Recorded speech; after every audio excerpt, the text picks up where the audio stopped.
Bless you.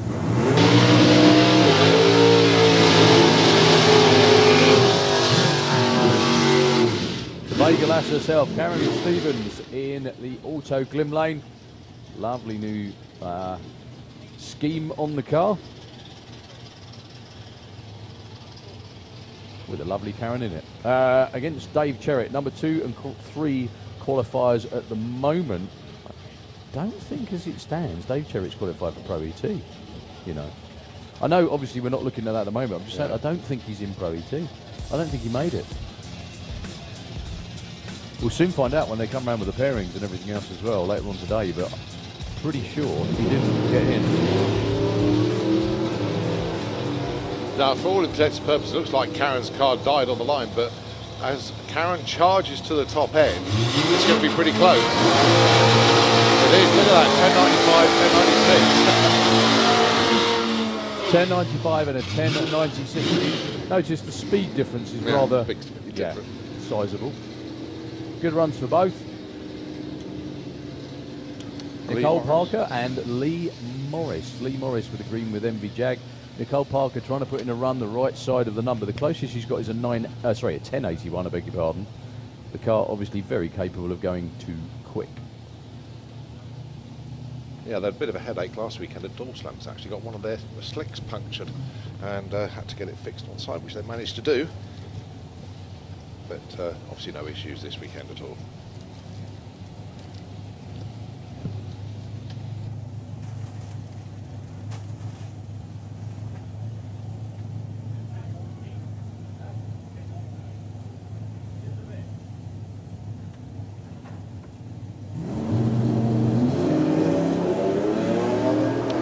Two very even reaction times. Lee Morris is currently number 1, went 10.92 on the 10.90 index for Super Street.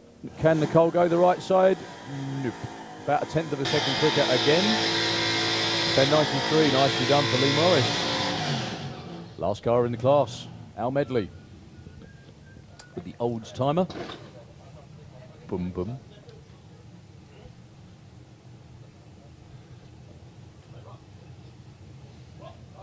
Al at the moment qualified number 4 with an 11.07.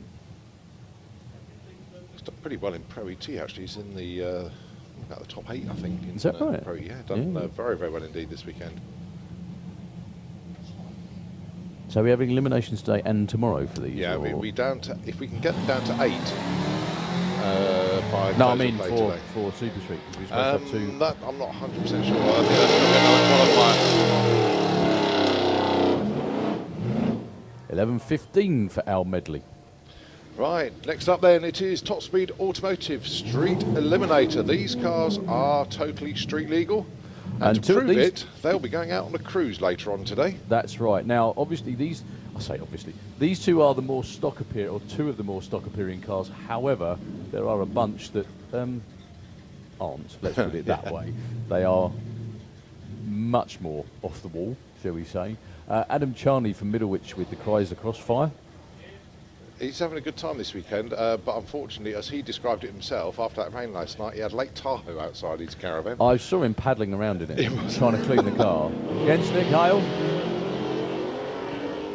with the Mercedes. They still run on street tyres, like we said before. They are fully street legal, taxed, MOT'd, everything else as well.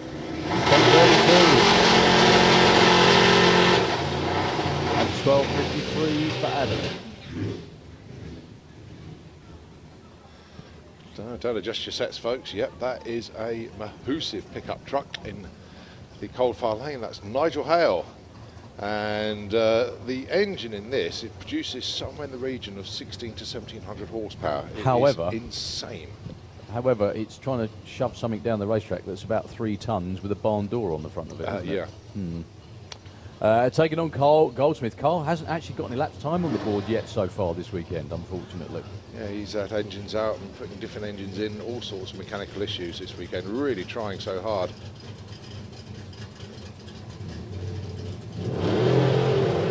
Well, Nigel rolled the beams completely there, so he's not going to get a time or speed.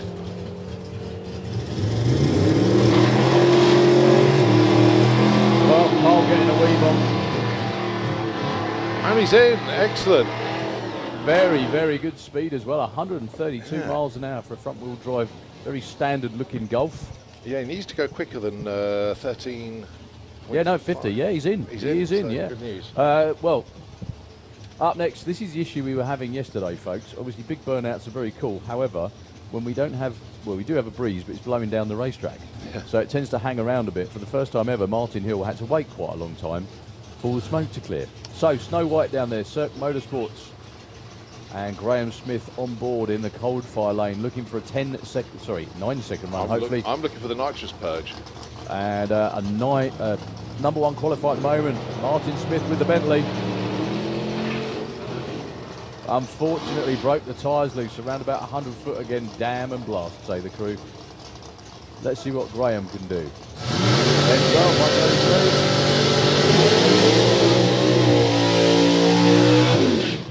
As we are on with Supercomp, queue number 5. Basically what we're doing is finishing off what we were doing last night. I did wonder why Billy Game was down, but I always forget he actually double enters. I keep forgetting he runs in Supercomp as well.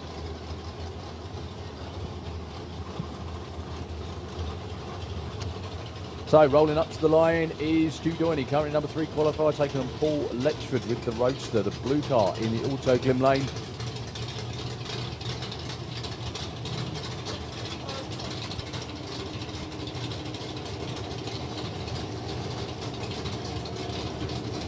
Both of these two have been 8.91.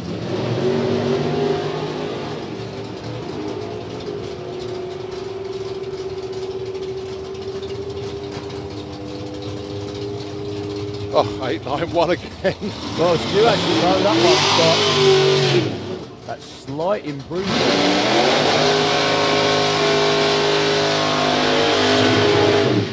Slight improvement has got into number 2.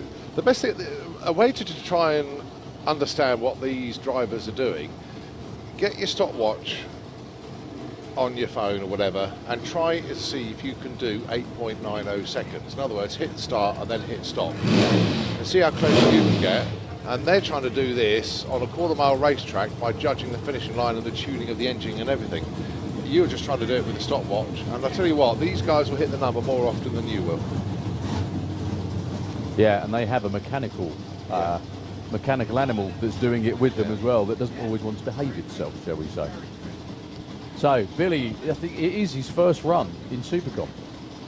He hasn't run all weekend. First qualifying run for Billy Game. Going alongside Martin Kirbishley with a fixauto.com dragster here in the Auto Glim lane. Fix Auto, we know, are here this weekend. Not sure if Martin's got an issue, because he's obviously... No, he has got a problem. It's going to be a solo run for Billy Game.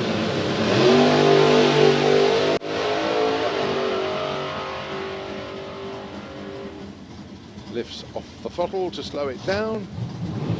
9.16. Good effort. Not bad. Well, that gets him in at number 8, unbelievably.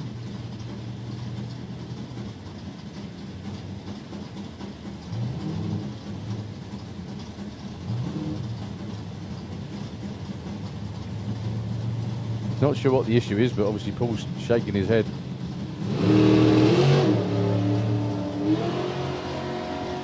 .009 red, that doesn't matter.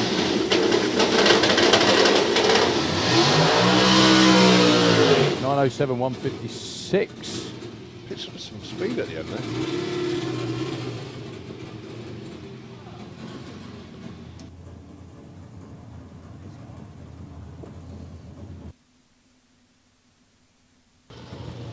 Okay, next pair is going to be Phil Bennett. Phil's having trouble running the right side of the number in the dragster from Milton Keynes. However, we have Arndt Putzman with the Kaffer Disaster. That is the name of the car. It's a VW Kaffer. I wouldn't call it a disaster. No. Although, to be honest with you, he's not had a clockwork weekend at all. Had good fun at the Door Slammers last weekend, went every which way but straight on many occasions. And still ran over 150 miles an hour to boot.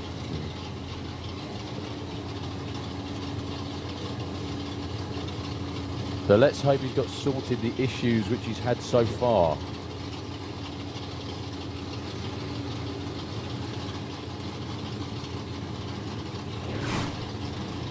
Okay, so we're in the pits here with the friendly flying German, one of our good friends here at Santa Pod Raceway, Arndt Putzmann.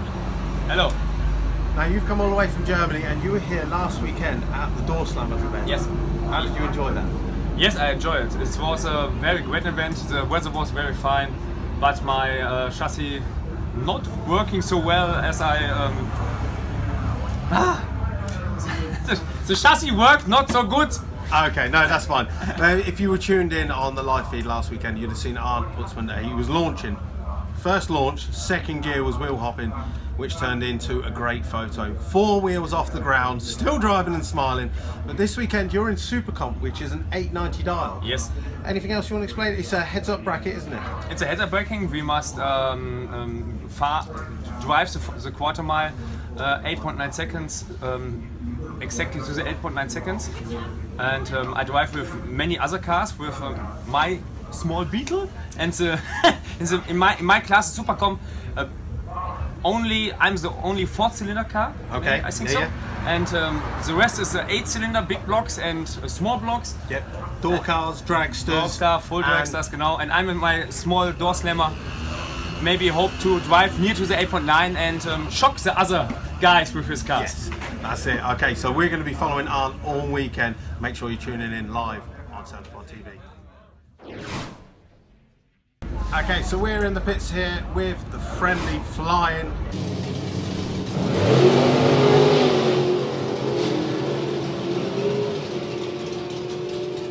Well, Ben Bridge is currently in the number 10 spot. Andrew Williams already run an 8.9.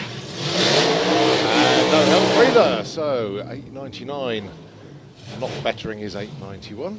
Yeah, that 960 for Ben Bridges. Something a little off this weekend, to be honest with you. That's an 8-second car all day long.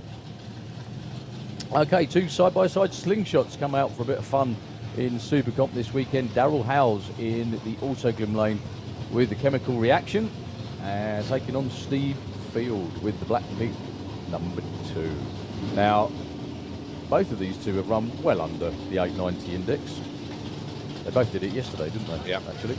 If you like these type of vehicles, the way racing used to be, come back and join us in the middle of July for Drag Nostalgia. Loads of stuff like this. Nitro funny cars and all sorts of other good stuff too. They're both having a bit of a wander. Maybe that'll help them run 890.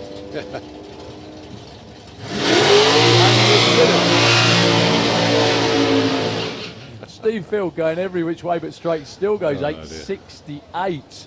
916 at 150. You'd have thought that run would have scrubbed off speed. He obviously kept his foot in it too much. Yeah. Yeah, the more conventional way of going dragster racing these days anyway, these two. Craig Wright in the Sales Eye dragster in the coal fire lane. I hope he had a heck of a lot of food last night, because this is Q5 and he's had 4 qualifying runs so far and he's broken out on every single one of them. But only by a couple I know, of it's by a hundreds little bit. That's why I want to every fan time, him up and slow him down. I don't think he needs that, do you? Oh no, he's not going to get the run either. Being pushed back. Well, he's still in the show. Not sure what it is, but... So going to be solo for Paul Hudson then.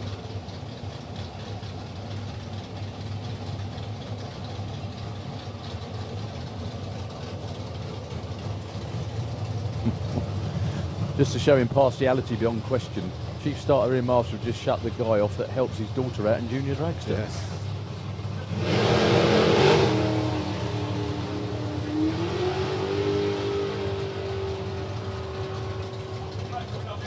Paul Hudson looking for 890, that's a lot better. Yeah, 908 one. Look at the speed. Nearly 170 miles an hour for that car.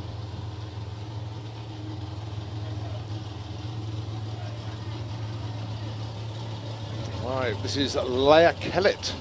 Dolly Daydream, the car that she shares with the lad out front. That's her younger brother, Joe. He runs it in Super Pro ET. So the next time you see Joe driving the car, he will be in eliminations, and we'll get some ladders eventually to see who will be taking on the who.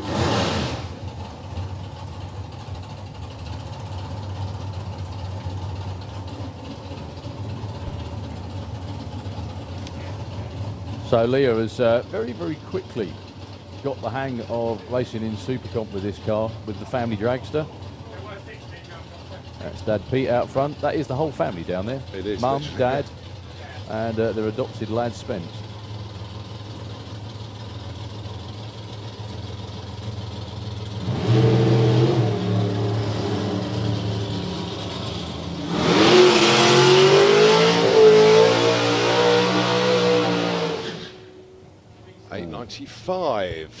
Leah already ran an 892, so she stays put. See, now the thing is, just quickly, is that Paul Hudson just ran nearly 170 miles an hour. She went 163 with the car that normally runs 8.0s.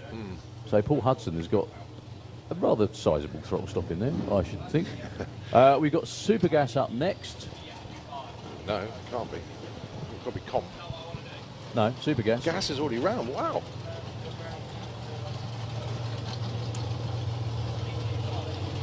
He just checked Pro Modified. Have you got Comp Eliminator into the lanes as well? Yep. Yeah. Okay, we're in the pairing lanes here at Santa Pod Raceway. It's the main event, and this is the first thrill ride of the weekend. Now, our test pilot, I haven't quite met him yet, but what's your name, sir? Jamie. He's going to be the first one going down in the thrill ride this weekend. Santa Pod's very own two-seater dragster. ETs range from 7.8 around to about 8.1, depending on the conditions on the day. But let me guess, are you excited, sir? Yeah, I am. Yeah, very excited. And did you pay for this yourself, or is it a birthday present, or anyone you want to thank? It's a birthday present. Thank you to Ashley, my mum, and my dad, and my girlfriend's parents, or ex-girlfriend's parents. Okay, yeah. So we're going to watch Jamie go down the track, and then we're going to catch up with him straight after to make sure you're going to have a go in the thrill ride.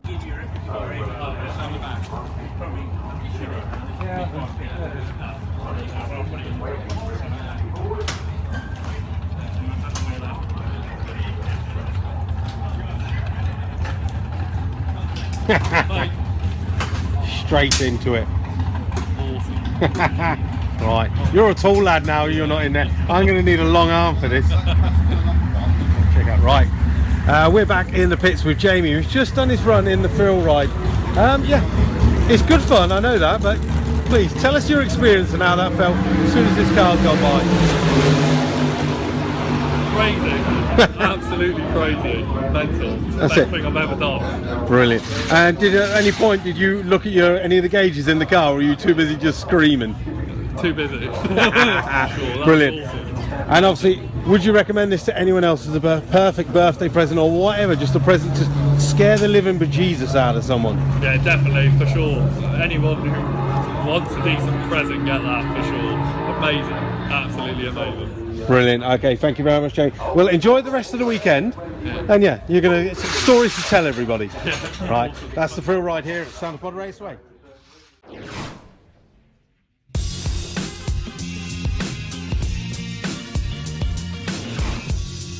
The last qualifying session. So Dave Fortland, Simon Fortland, side by side out there.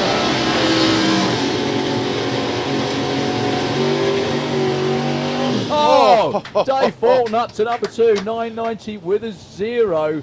Oh my goodness, that's identical. 982 too quick for his brother in the other lane. Terrific side by side run, that one. Wow, wow, wow. Do you know what? I thought Goffey's number 1 was under threat there until we looked at the last digit, and even that confused us as well. So it's down to the 100,000th of a second. Tim Adam, Colin Morris, the Blitzkrieg Racing Brogy Roadster, and the Morris Boys Camaro. Very good reaction times up here.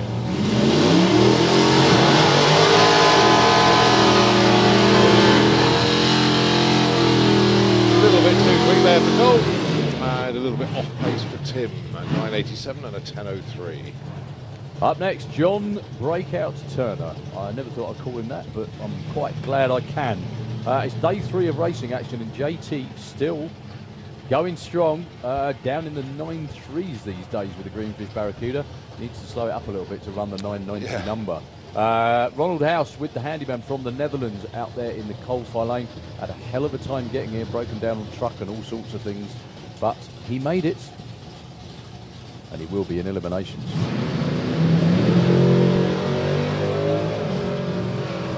Look at that, John Turner getting tired. Right, get off the brakes, John. On the brakes.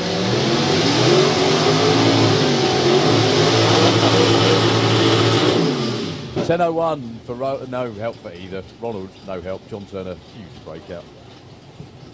Yeah, 9:58. And he was slowing down at the stripe, but nowhere near enough. By breakout, we mean quicker than.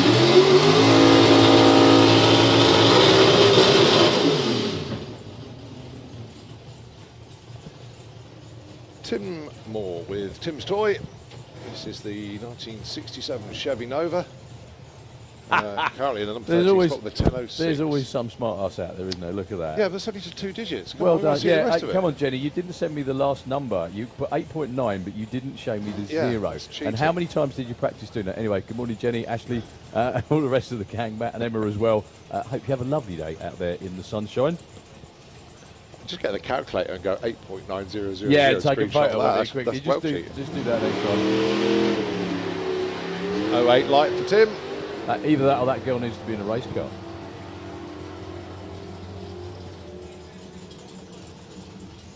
.969 with a 9. Bit too quick there for Tim. Way too quick once again.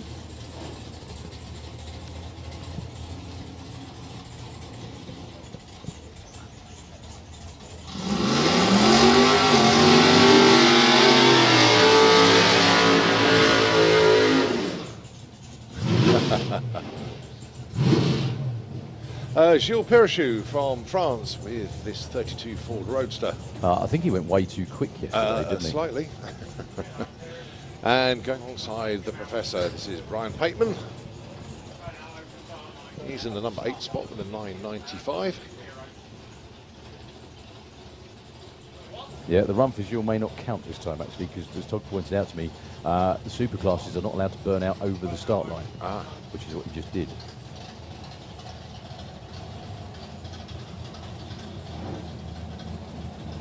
He's just enjoying himself, though. He's just been told that, actually. Yeah.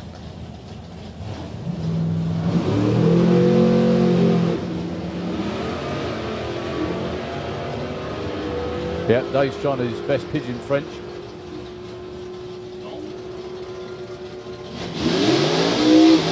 Well, didn't really help him much anyway. Brian Pateman stays number 8. Up next we have the race pack itself, supported by Jeff Bull Racing Engines and Race Pack. That's Simon Goff down there in the Auto Glim lane. Saw him this morning, looking well as well as he can do. I was very heartwarming to know that Sharon recorded what we said and sent it to him. See? So there's no getting away with nothing. Anyway, good to see Simon enjoying Super Gas racing. He's out there in the Auto Glim lane. He's currently the number 1 qualifier as well. He went 9.900 with a 9, taking on Andy Harrison, another newish guy in the class. Andy, like Simon, actually really taking it to a duck to water. Simon said that he wants to nail it down on this one as well. He wants all the zeros.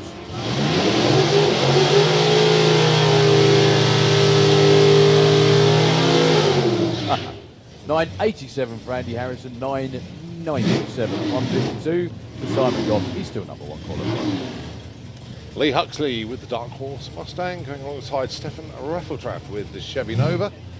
Now Lee in at number 11 at the moment at 9.98. Stefan 1 spot behind him in the number 12 at 10.03.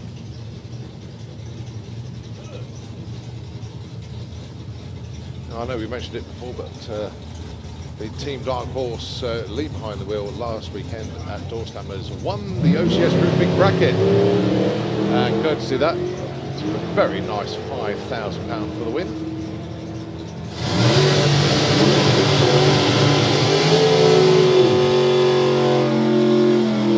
10.09 and 10.28, no help for either. Now, if you think you've seen that golden coloured Vauxhall out there in the coal fire lane before, you wouldn't be wrong. They are permitted to run in 2 different classes for the weekend. What they do is effectively change the throttle stop to slow the car up a little bit to go 990. That's just what they've done with Stu Doiney in the cold fire lane. Bob Molden has no such thing as a throttle stop. He's got his right foot and he backs off it before the finish line to try and slow down. Yeah, Either that or you give him an extra big pie for breakfast. No, he has a reference point that he reaches on the track and then lifts. The thing is that we don't know where it is. I'm not sure he does.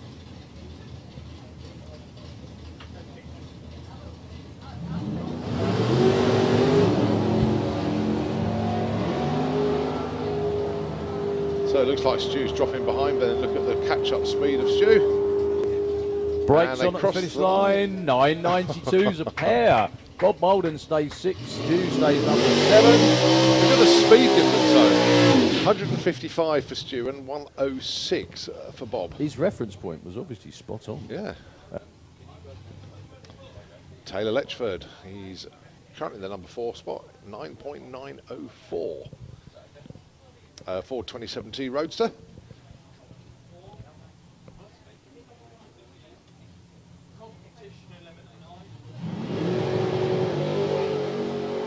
Nice 0.4 reaction time. That'll do well. And hear the car sort of come off the throttle, then go back on again. See how close you can run. 993 with an 8. So I do believe that is Super Comp done, and now Super Gas is completed. Yeah, we're into Comp Eliminator. So the first of our feature classes then, and then we get ready to go really loud with FIA Top Methanol. Just a couple of quick messages to read out that have come through to me. My good mate Steve from Al's Hobbies in Milton Keynes, he's messaged me to say that he's here. Good morning, Al. Oh, sorry, good morning, Steve. Got the wrong name there. Right, bumped into this chap on the banking yesterday, a guy called Tim. And it's his son Ollie Marks, and it's his birthday today. He's 18 years old, and it'd be great to wish him a happy birthday from all of us. Of course, no problem at all. So that's from Dad, brothers Joe and Alex, plus Tabs, Liam, Rachel, Andy, Megan, and Shah. So I hope you enjoy your day. Well, I hope you enjoy your whole weekend. I know you're going to have an absolute blast. Right, Comp just coming around the corner.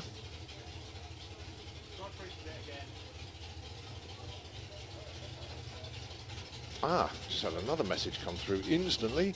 Joe Bond on the banking, round about the 60-foot mark. Give us a wave, Joe. He's literally just messaged me. Yeah, that's not a wave, that's just showing your hand to everybody.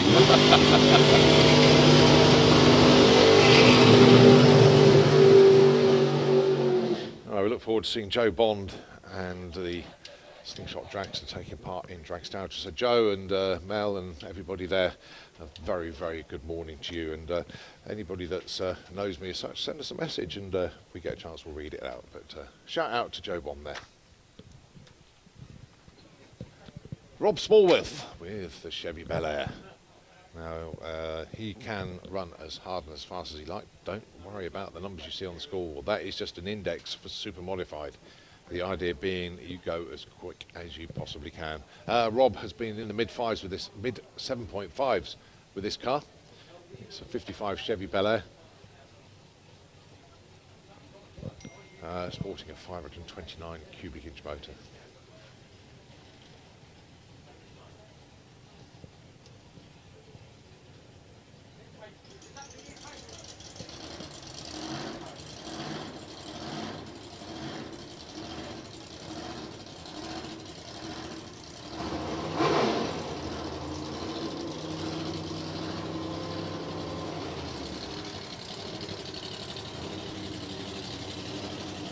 Right, so then, Rob Smallworth brings the Chevy up to the line.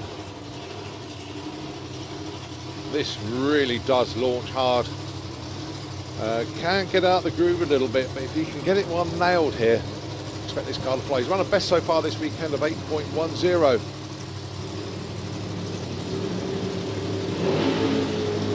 Much straighter run for Rob, that is good news. All the way through to a 7.58, yep, in the mid-7s, where he should be. Moves up to number 3.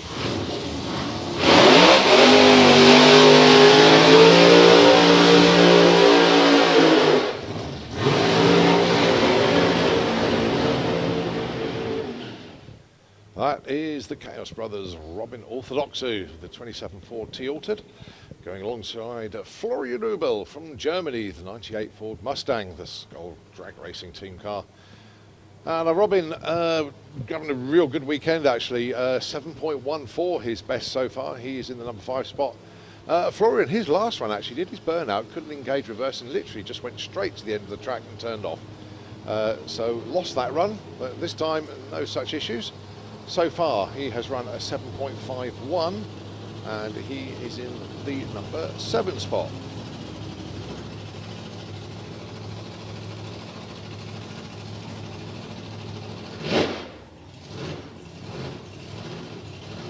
So Robin, his parachute just been armed. Obviously with cars running this fast, yeah, they do have normal brakes, but anything over 150 miles an hour, you do have to have a secondary braking device, and in obviously these cases, and in all cases actually, is a parachute. And you'll see them blossom as they go across the finish line. We were trying to work out actually what is the requirement to have twin chutes. We think it's either 180 or 200 miles an hour, but somebody with the knowledge will let me know that one. So once again, don't worry about the numbers on the scoreboards. That's just the index for the particular setup that they have. They go as fast as they can, and the faster they go, the higher up they go.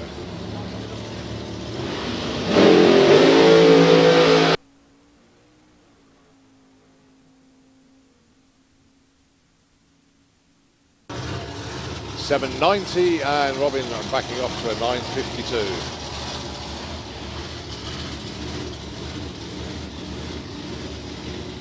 Well, unfortunately, Conrad Stanley did come down.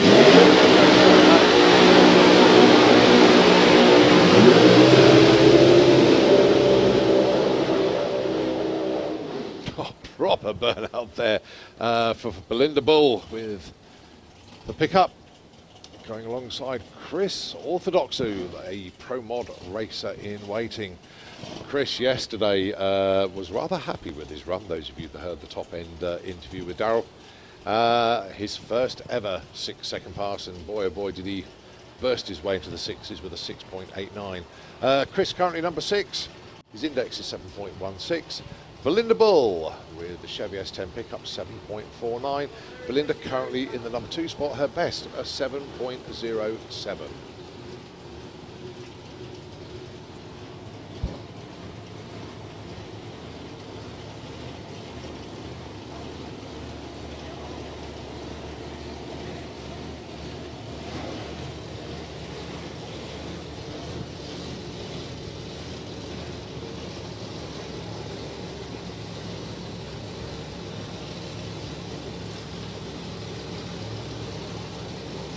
Right, parachutes now armed. Best parachute tethers ever.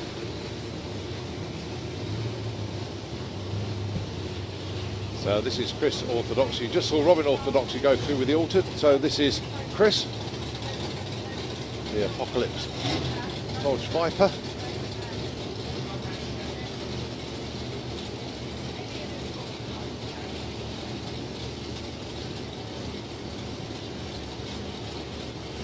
Guided straight there by Dave Ron on the start line.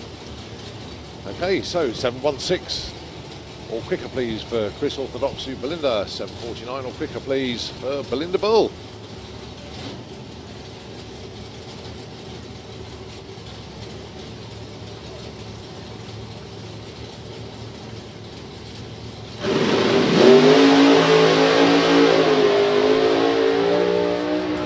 Great looking run here for Chris. 689. Got another one. I'm not quite sure what the problem is there for Belinda. She went into pre-stage, but the car didn't roll into stage.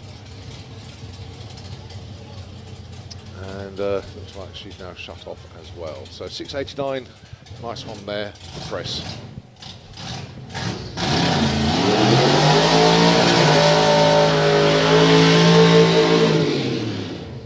Tim Mugridge with the Mugridge Motorsport Camaro. Great to see Tim back in proper competition and doing very well indeed. 7.58 is best run from yesterday. He's in the number 4 spot. another one of the super modified cars. This 1968 Chevy Camaro. Beautifully prepared. It really is a work of art, this one. That's his son, Nick, just opening the door, getting everything ready for the run.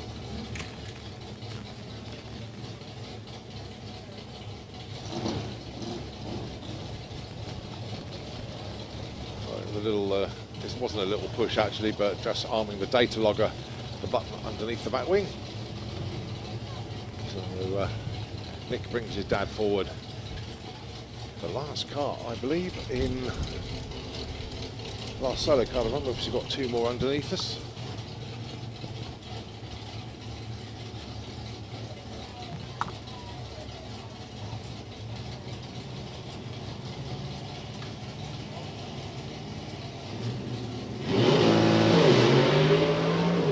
Nice 0-3 light there for Tim.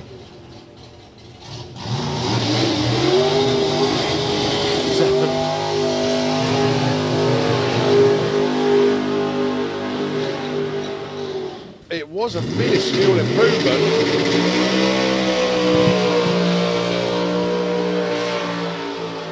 .758 with a 2, but it actually moves him up from number 4 to number 3.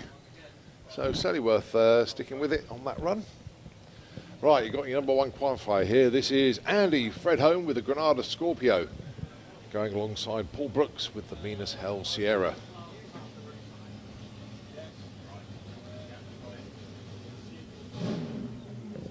Matter of fact, just another message I need to read out whilst these cars coming back from burnout.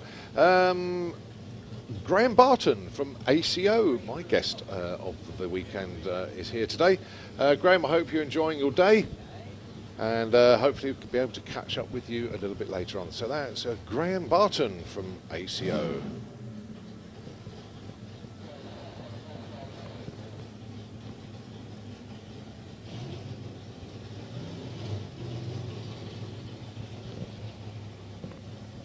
So Andy Hone then, capable of going way under 7.9, only qualified so far with a 7.45.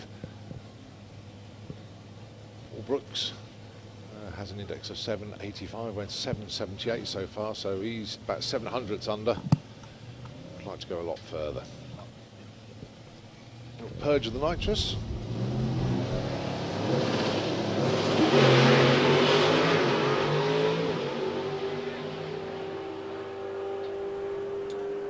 All the way through, 863, 773. Right, I know Darryl has wandered off with the radio mic, and he's got earplugs in, so he'll be down there somewhere. Yeah. I was talking to Paul Brooks actually yesterday. Funny you should mention that, Colin. Just up the top end, and he was very, very excited about the prospect of lots of extra nitrous kits which he's got on the car. He did say he was fully aware he needs to step it up, but he's still nice and consistent all weekend. So, ladies and gentlemen, we're just about to get set. We're just getting set to go, I should say, with the first of our pro sessions today. It's lovely and warm down here on the start line, Colin. Jealous. What do you mean jealous? Are you not warm up there then? No, it's quite, well, it's going to get warmer as the day progresses. It's a nice comfortable breeze coming through here at the moment, but yeah, looks really, really nice out there. And you've still got a little bit of a tailwind as well.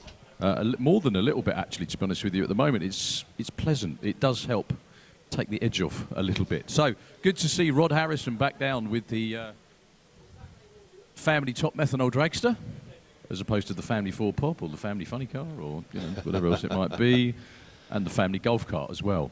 So, yeah, ladies and gentlemen, hope you all enjoy this upcoming session we're going to be having. We've got top methanol first, then pro modified, I think. Is that the order? Yep, you're dead right. Top methanol first, then pro modified, then pro stock, and then we're on with top fuel not too long after that. Also after that, we've got all of the FIM bikes too. We saw the quickest run,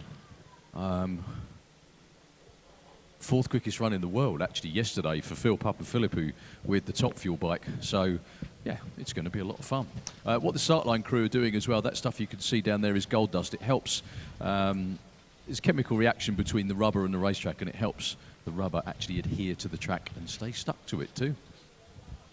Got to say a big shout out to the wonderful crowd that's here today as well. All of you on the banking, a very, very good morning to you over there. show your hands if you're having a nice time. That should be all of it.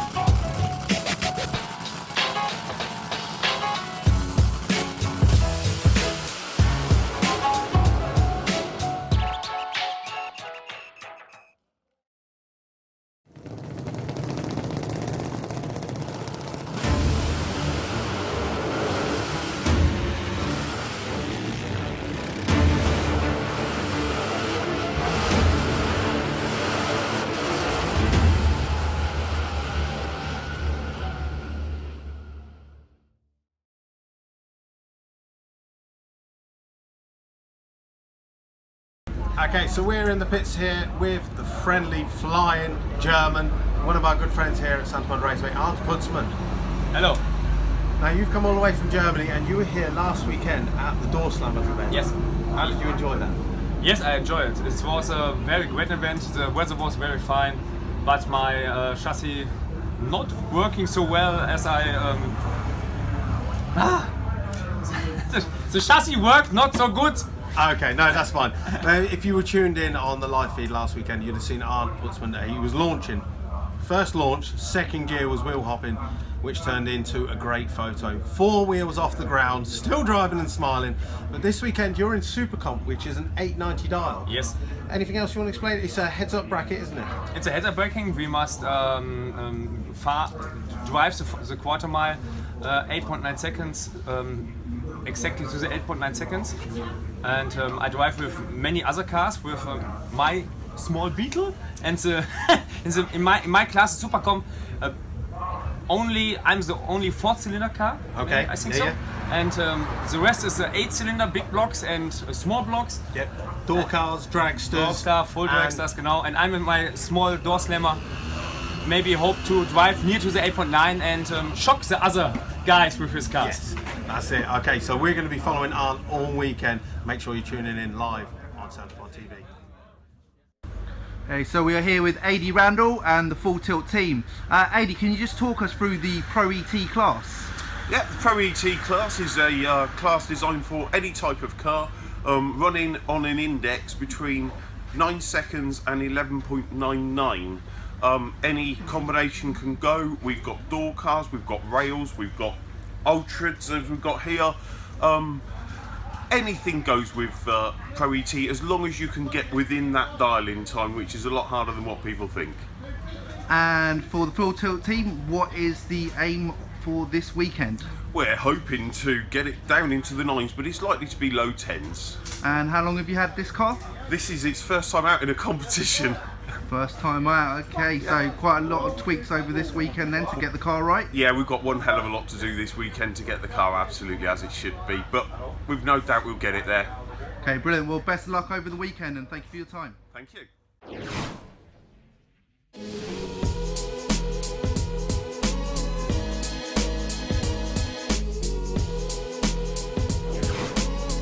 they can sometimes.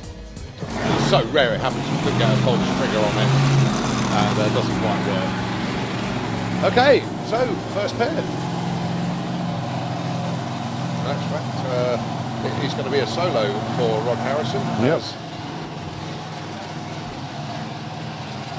As Dennis is waiting for the next one.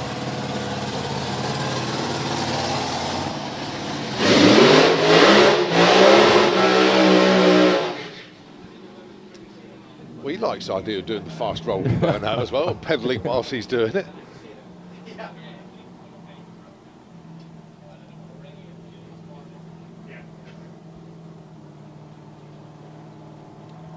But maybe this was a little bit too fast.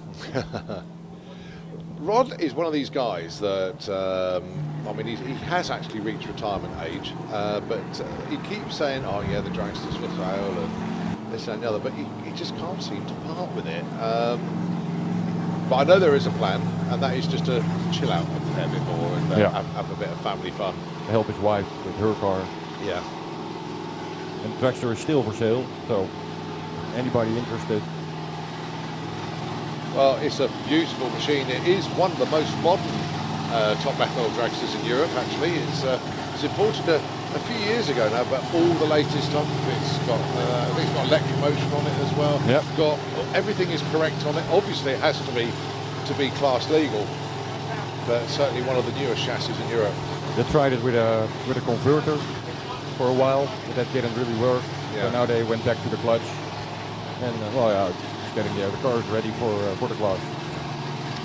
So that's Rod's wife Kim bringing the car up to the line. You got son Carl behind. You got a bit of a who's who on the team as well, actually, in sportsman racing, but all joining in on the methanol effort here for Rod Harrison. Let's see what he's got for us today.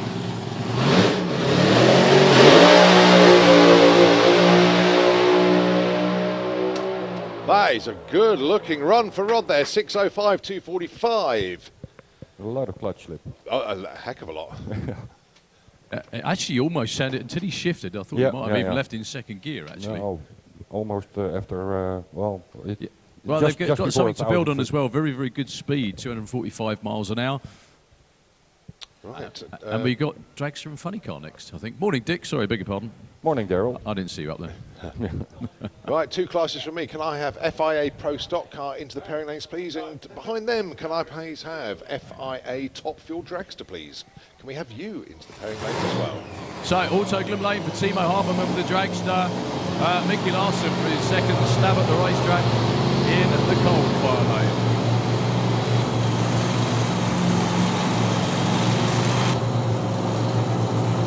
Dennis has had a little bit of an issue with his timing point on the crank wheel to see the ignition timing that has moved.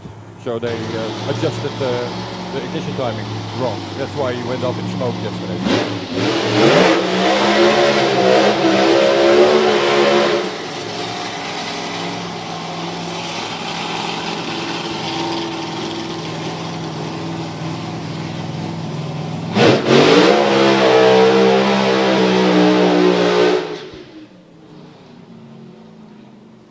Lovely burnout there from Dennis Habermann.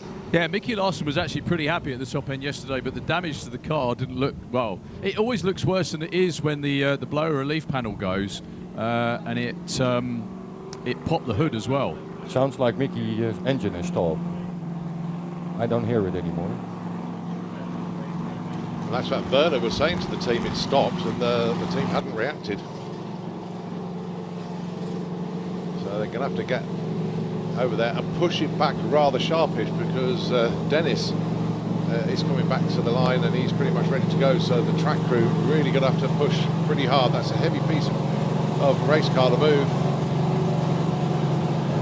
That's why the rest of them are sprinting out there now to get that car pushed back.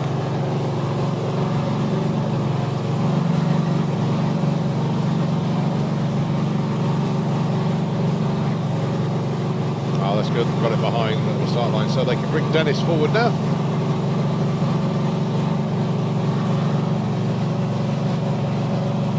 Right, yesterday Dennis, his best for 5.32. And his first ever trip down the quarter mile at over 270 miles an hour. In only 5.4 seconds.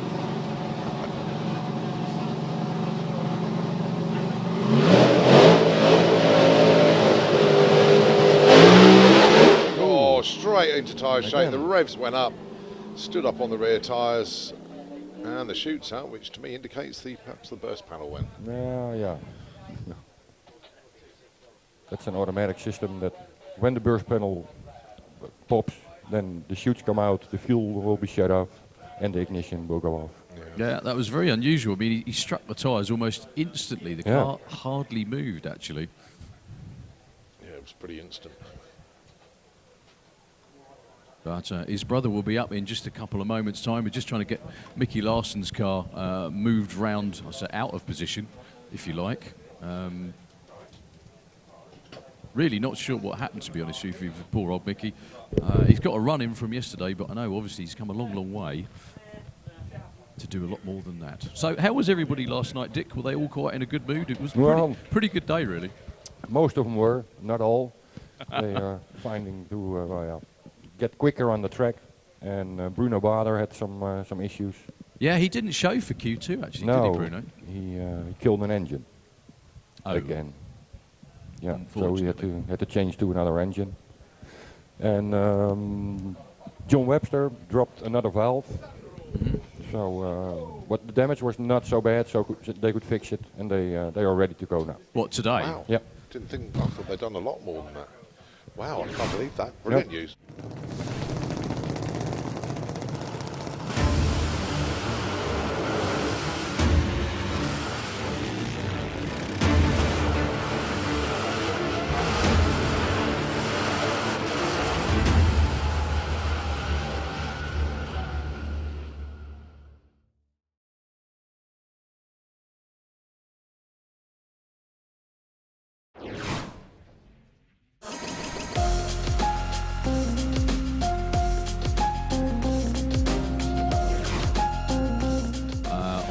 Occasions, just hope they get a good run later on today and eliminations tomorrow too.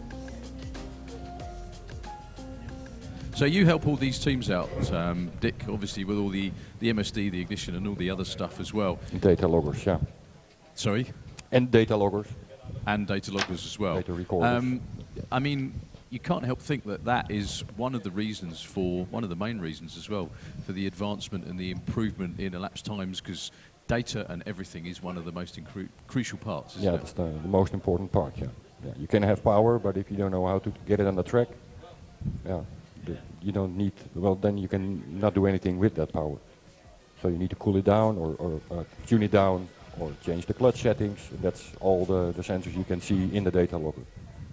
Well, one team that have been surprisingly for them struggling, they went down in the 540s last year, is Sandro Bellio from Belgium in the Auto Glimlane with the funny car.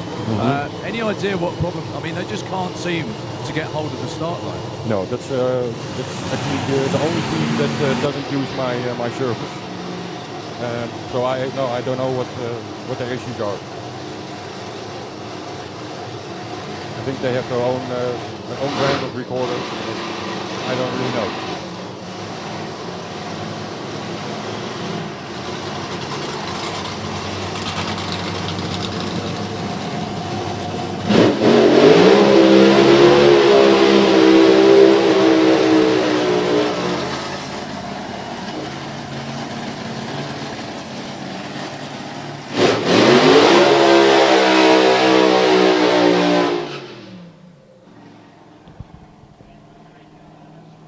Well, we could actually see an absolute stormer from both of these two. Now, when it comes to racing, the funny cars will get a 0.22 of a second head start. Yeah, in qualifying, today. it doesn't make any difference. They will leave together, but their positions in qualifying will be adjusted with the extra time. 0.22. Yeah, that's it.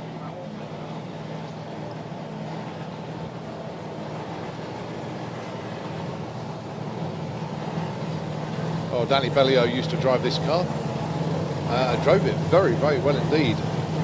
But now it's his son, Sandro, pilots his machine.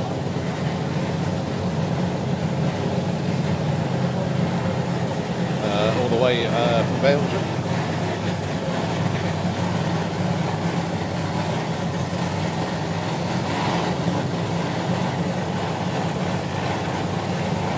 That's right, the Hamilton brothers. I didn't realise until this weekend that Thibaut and Dennis are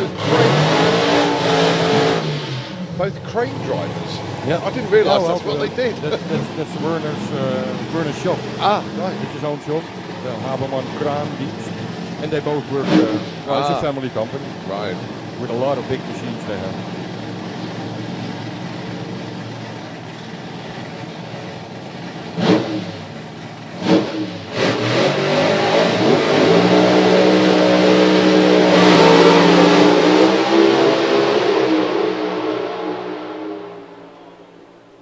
542, 62, 595 for Sandro. Sandro didn't hit the block. The draft pulled it over. He was absolutely nowhere near it as such, but as the car went by, it got sucked over.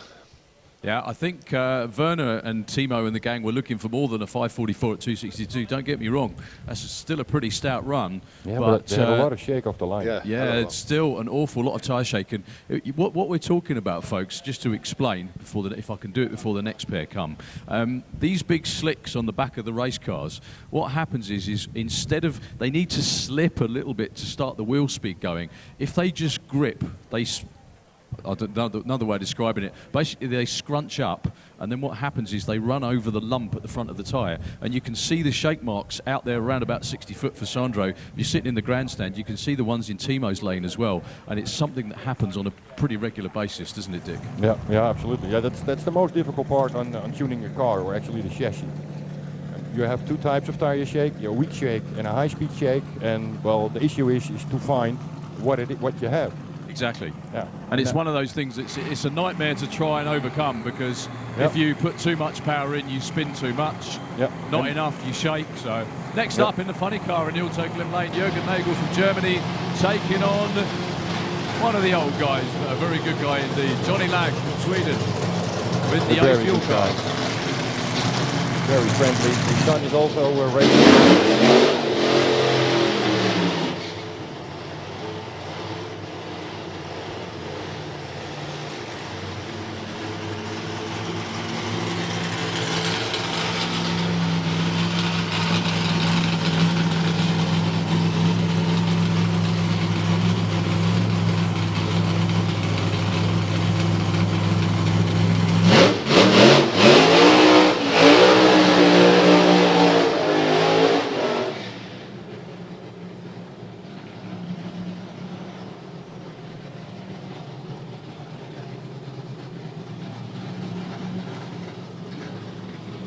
Now, there's the answer to a question that some of you might have been asking them. Why does it take so long for the funny car to do its burnout after Johnny Lang has already done his? Well, basically, Johnny comes back quite slowly after his burnout, and the funny car comes back at a fair old rate or not. Yeah, you don't want the engine to become too hot before you leave the line.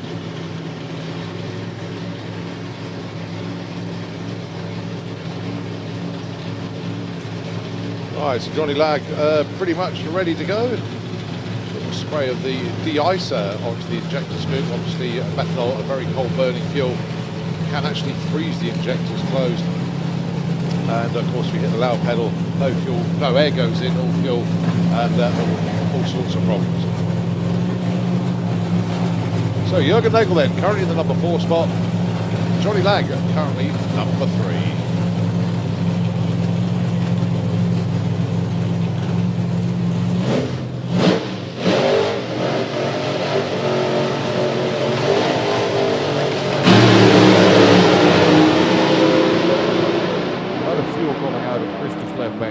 Yeah, a lot of fuel. 594 for Johnny, 597 for Jürgen.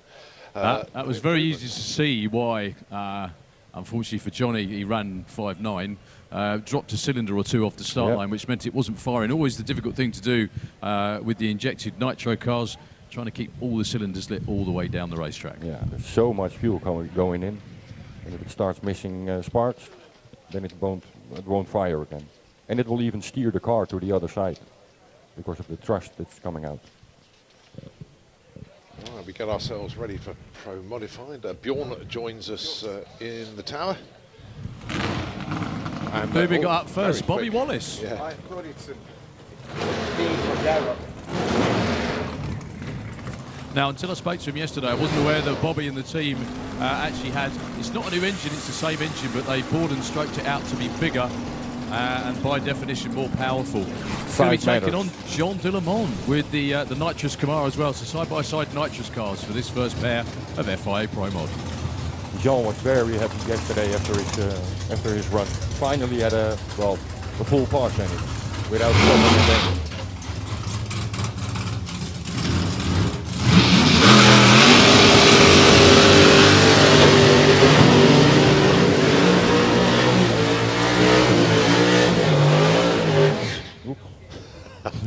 Jean Delemont doing his audition for the Drift Arena. Quite a good burnout, actually, quite spectacular. Yeah, well, both these cars, you can choose your power adder, if you like, in Pro Modified. There are 3 different types. These cars are incredibly large cubic inch engines, somewhere in the region of about 900 cubic inches, which is about 14 litres in English. 930, I think. Yeah, with using nitrous oxide as the power adder. You'll see them purge it in a couple of moments. We also have the bulk of the field is the supercharged cars, and we also have one lone turbo guy, I think, which is John Webster. Yeah, at the moment. Spencer Prem will be driving the Chris Isaacs car, hopefully later this year. And well, in the FIA Tour in Scandinavia, there are a couple of more turbo cars. They go extremely fast.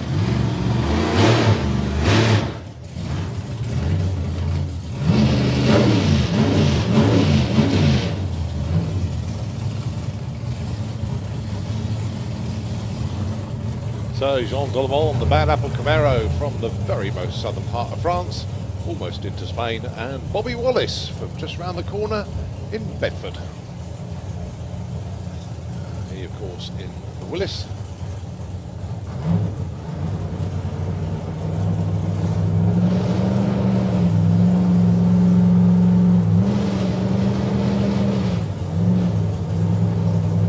Both into pre-stage, one of them leads to Flips. There we go, Jean goes in, Bobby goes in.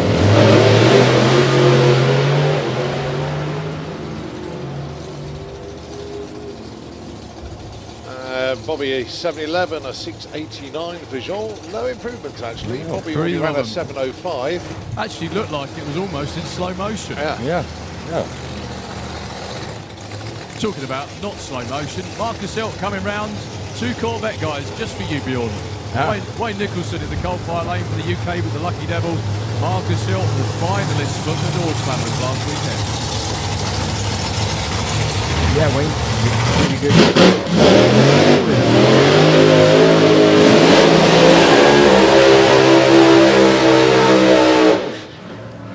I've always kept the record from Wayne coming over to Sweden and put an ET ticket, but it never happened. And I had a quick time, apparently, but the 6:34 yesterday was definitely a PB. Personal best, yeah, absolutely. Yeah. Yeah. Very happy with it. Well, if a team ever deserved to get a PB after so many struggling trials years. and tribulations, I think is the words. Delighted for the team. Obviously got some pretty keen sponsors on there as well. Lucas Oils have been a staunch supporter of the team.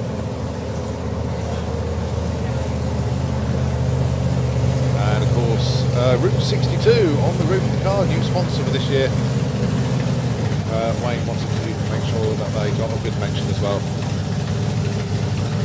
The Punisher, this is the black Corvette from Switzerland. Marcus Hill had a fabulous time last weekend here at Door Slammers. Got the Corvette all the way through to the final and nearly beat Jimmy Holland at the same time in the final, but Jimmy just held on for the win. Still, Marcus pocketed £4,000 for his efforts as prize money.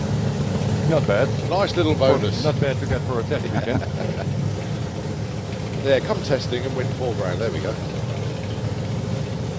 So at the moment, Marcus, he's in the number 14 spot with an 8.11. Wayne Nicholson, a 6.34, has him in at number 10.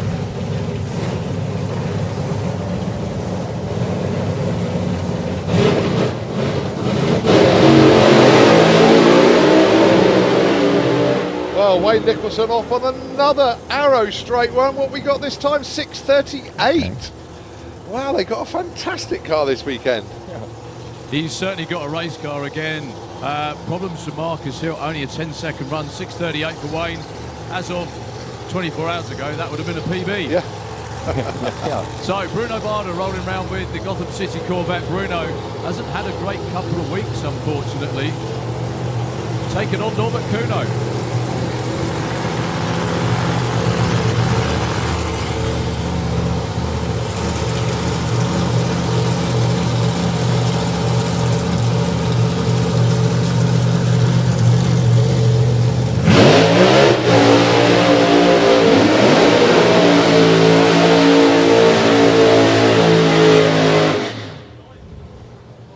So only one run so far this weekend for Bruno Bard, and as you were saying, the engine swap after Q1 yesterday. Yeah, it didn't look well. Any idea what his problems have been the last couple of weeks, Dick? Because he just hasn't been his normal, consistent self, has he? No, he's struggling with ignition settings.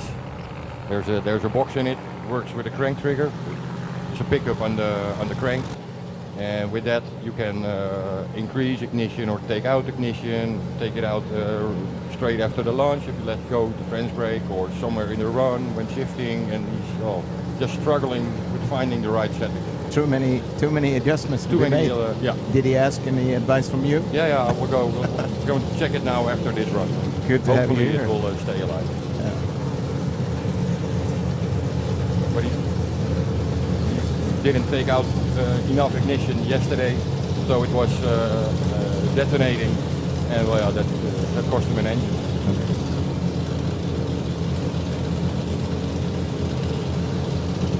What about Norman? When I spoke to him, Dr.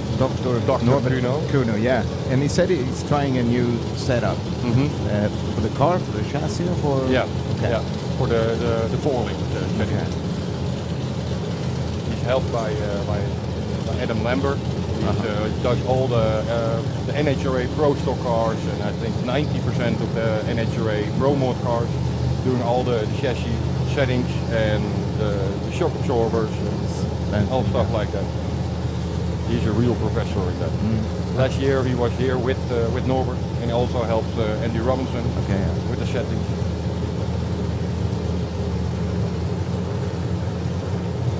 Yeah, probably. Norbert taking a long time to come forward, actually. Bruno's already in stage. Takes a wait. Oh, great looking, runs a pair. Good one. Norbert, 6:14. Wow. 234, near his personal best. He's run about a tenth quicker in Hockenheim last year. That was a bit more representative for Bruno. Not sure why he clicked it early. Yeah, maybe just to check it. Ladies and gentlemen, Freddie and Kev for the second day in a row. They ran side by side yesterday, and it was a great race.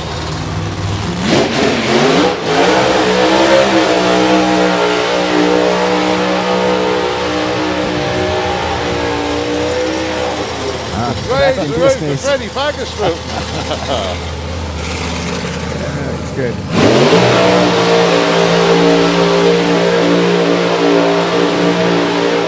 Do you know what? Up the top end as well. One of the really cool things about being able to go up there and do that is when they both got out of the car. The first thing Freddie says was, "You beat me."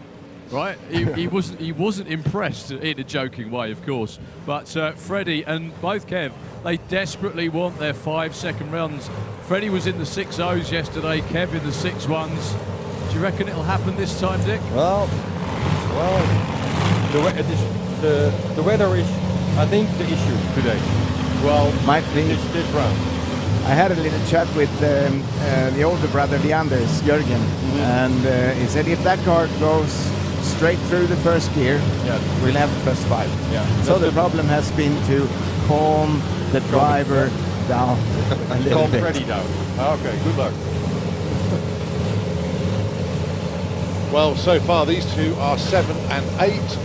Freddie 6:05. Kev Slyfield with the T-Bird 6:11.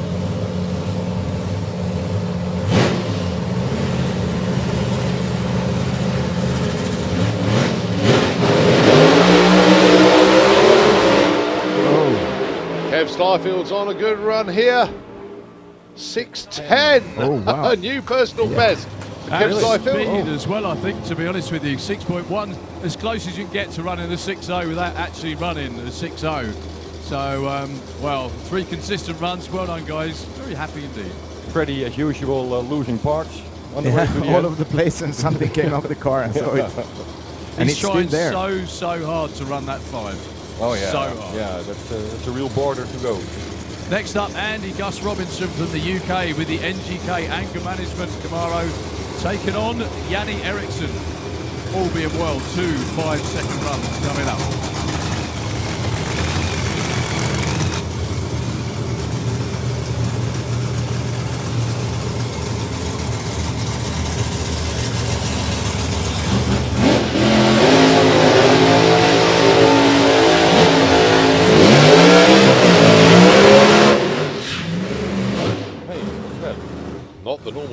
we see from Andy Robinson there. I can only think it jumped out of gear, actually, because No. Andy wouldn't normally do that. No. I can't even see if the car's still running, and I don't think it is. Most unusual. Luke's going up there to check on him. No, he's coming back. It's all good. You probably caught it yesterday. I said to Yanni Eriksson, what have you got to do to run a 5-second run? And he said, go straight. Ah, the throttle cable came off. The throttle cable. Yeah. Luke just put it back on. I also had a quick word with Jan Eriksson, and he didn't really admit, but some of the crew members did. He said it was a driver's error yesterday. Oh, okay. It was short shifting. Ah, yeah. So Luke still trying to fix the problem.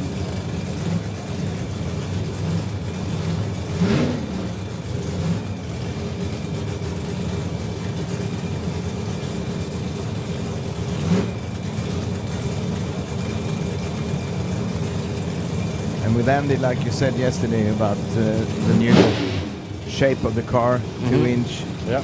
lower in the Car back, lower to the ground, bigger wheels, probably bigger took tires. some good ideas from like From just Adam. old Lamb. Adam, yeah, probably, yeah. Right, so cars come to the line. Can I have Nitro Funny Car and Nostalgia Funny Car into the pairing lanes, please? And Nitro Funny Car, Nostalgia Funny Car into the lanes.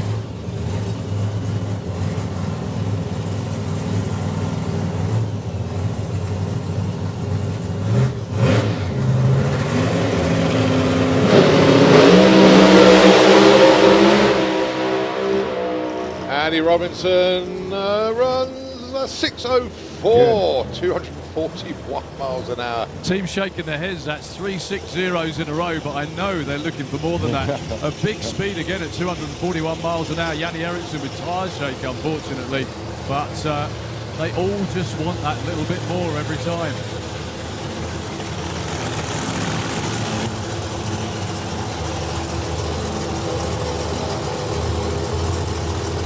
This was a good example on just to see how good the track is. With the short burnout that Andy made, Yeah. and still Oh, he still went to win. 62, 101.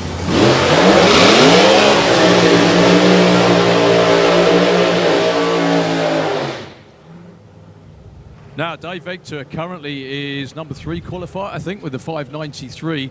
Oh, so close to the 5s yesterday. Kim Christensen with the Firebird. That car has been a 1/10 of a second quicker in the hands of its previous owner, Mark Mayhausen.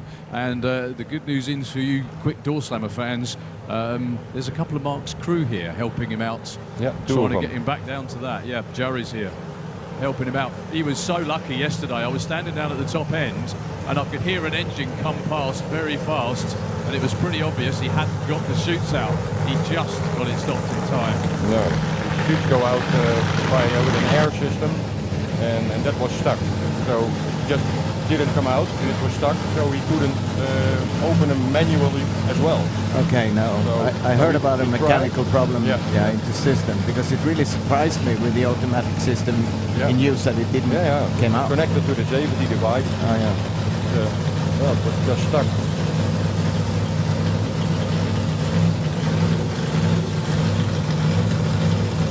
David has some ideas about this run.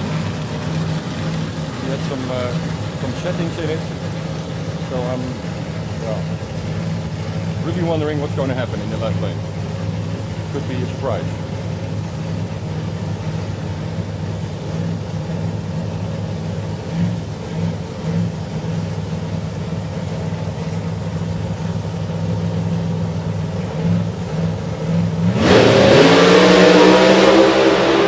Oh, they're both on one here. David Oh, yeah. Vector got his nose out in front. Is he going to get the 8? Oh, 595. Wow. Kim Christensen, 594. And Great. look at the speed, 245 miles an hour. Just quickly, Jerry. Well, it's almost like you've never been away. That speed as well, that's really good. Yeah, that's very good. We're aiming for the speed, but it's just getting along now. We just need more runs. Well, Trying to go after it. We need some people to chase now, so you never quite got the car in the 580s before. maybe not this weekend, but we will one day. Thank you very much, Jerry. Well done. King Christensen's quickest and fastest ever run. Yeah, David has a little too low top end speed, so I think he was off it a little early. Well, if that was a race, there was 0.01 between them at the stripe. That was super close. To the 8 mile for David. Yeah. To the 8 mile for David. Yeah.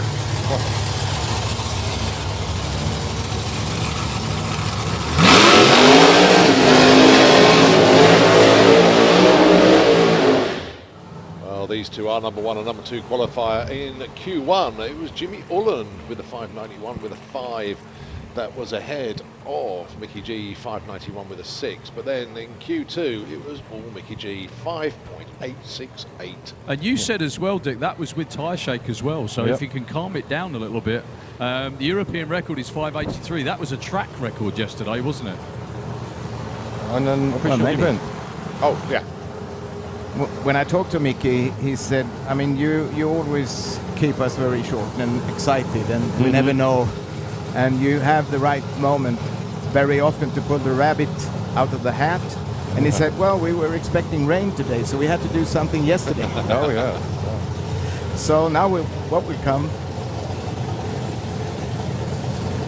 Yeah, now you can really try some things out. Yeah. But then again, we also know that Jimmy has been with Magnus 51 Chevy Coupe into the 5.8s. Yep.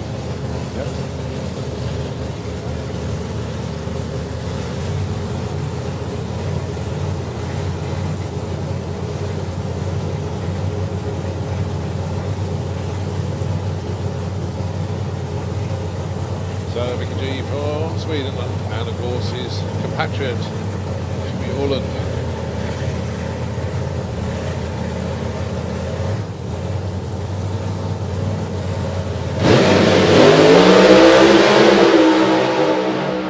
It's all Jimmy on this particular one. Yes. Where's he going? 591 with a 2. Wow. I think Magnus was hoping for a little bit more than that time round, but they'll be happy that they got through there with no tyre shake whatsoever. Oh, yes. That's a big tyre shake. A big Look at tyre that, where Peter is now. There he had a lot of tyre shake on that point. Yeah, Magnus the car is actually drifted to the left a little bit at that moment. What was the 60 foot?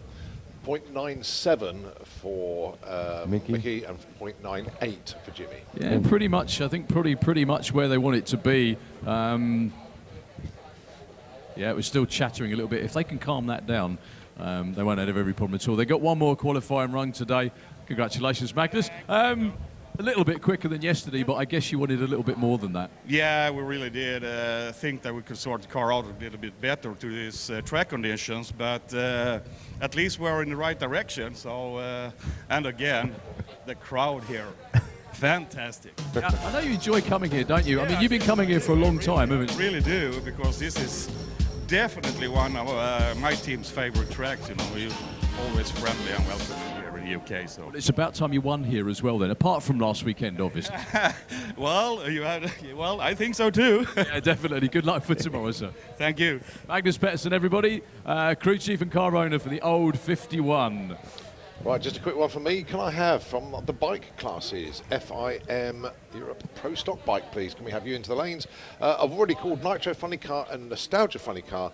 They will be making their way down into the lanes. Dick Costa, thank you very, very much indeed. I know you've got a lot of people to catch up with. You're going to have a good old wander around the lanes. And, of course, get our breath back, and then we get to do it again with Pro Stock then. Bjorn's staying up here for Pro Stock, of course. I wish we had a few more of those factory hot rods here, but I'm looking forward to within a couple of weeks at the adding another 7 cars. Yeah. And right, just what Magnus said about the spectators here, very professional, and it gets you in a good mood. Yeah. And I wish we could charter maybe a boat and bring some of them over to Sweden to Tierp to light up the Tierp spectators a little bit. Well, they're also very good in Norfolk. Tierp's on my shopping list to go and visit at some stage, but I'm always busy here. So a bit difficult That's a to get over, yeah. Right then, so it is FIA Pro Stock qualifying session number 3. 4 cars, but only 14 hundredths of a second between all of them. Pretty tight at the moment.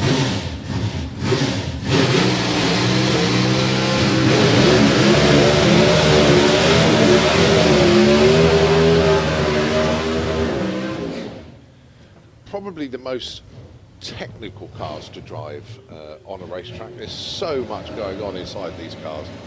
Yeah, there are so many things by rule limited or already set, so to speak. Not limiting the power and the performance, though, but you have to follow all the very strict rules about weight, motor or engine size, and lots of things, shape of body and so on. Yeah, but they also have these profile silhouettes, Oh, don't yeah. they? That they have Yeah, to make sure that to it's measure the body not too low, profile. not too short. It has to fit the profile. There is now, over in the States in Europe, you're allowed to run different engines into Yes. certain body shape or make of car. But anyhow, we're in Europe Well, right now. the purists will moan about that, but for keeping the class buoyant, making it really strong, I think that was a very sensible move, to be fair. At the end of the day, you race for the crowds and the spectators so that you can attract sponsors and everything. Pro stock racing here, as it can be here, are very, very close. Yes. It's almost every time about hundreds, if not thousands of a second. Michael has been quite consistent over the years, but I know that he is wishing for some more to come. Drove through in the first round yesterday, slight tire shakes, managed it. Spoke to Stefan Enrid in the right-hand lane. Henry Dark. Well, both of them with zero reaction times. Mike Malcolm way out in front, 6:68. He's lost 200ths of a second from yesterday.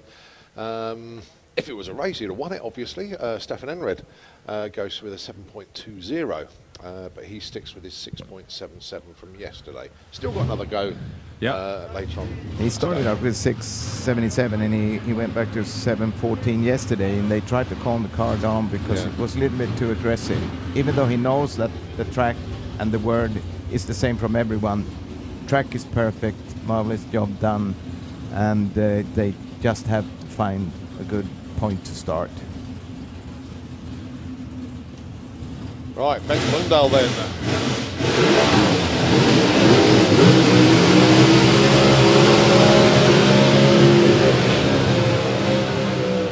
Not the best of burnouts in the world, if that's totally honest. But he's a canny customer. He knows exactly what he's doing with the car. And of course, wears the number one with pride on that car. So Bengt Ljungdahl at the moment is still number one, isn't he, I think? Yeah, but just by 200s from Mike Malcolm. 664 at the moment. Yeah, I must admit it's surprising Stefan Enrid hasn't been on the case as well, but like you said, Bjorn, they've had a few issues. They had. Talking to Robin Uren yesterday, really nice young lad, loves doing this. I remember he said the first time he came here was a year ago this weekend, and he said, it's just amazing, it's like racing in the States. Well, so's going to Tietz or Hockenheim, or, you know, any of the others, to be honest with you. But it's good to know as well that he's got a Grey Motorsports engine in there, which are an US race team who are very, very successful. So I'm sure he's hoping for big things. Yeah, he's got a nice team around him with family and also very good mentoring from his father. And I mean, he started out in junior dragster and he moved on from there, and he's really a clever guy. I mean, he can take any instruction and handle it, so to speak.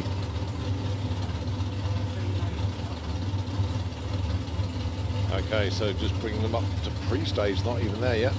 Okay, Bengt is in pre-stage, and 7 3/4 inches further, they will be at the start of the measured quarter mile. They can go deep stage, but that makes them a bit closer to the finish line. Good reaction from Bengt, or even better. 672, 671. Robin actually moves up a spot with that one. So he...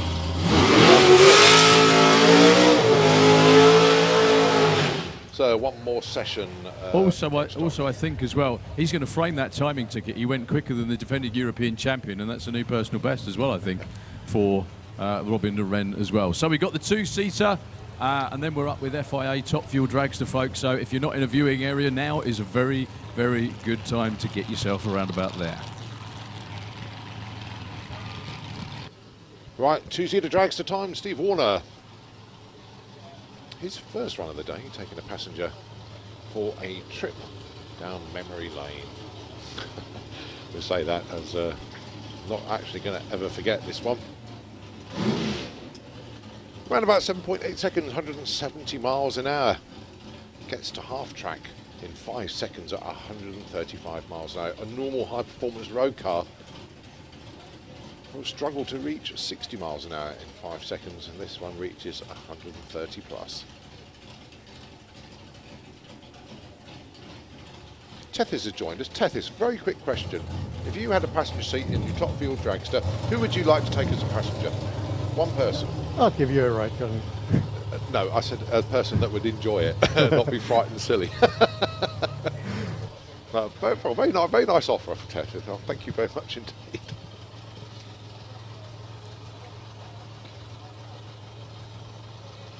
So just holding the two-seater at the moment as the top end, one of the cars just hasn't quite got around the corner yet, but it's Beck Lindell's car just disappearing now, so let's release the thrill ride.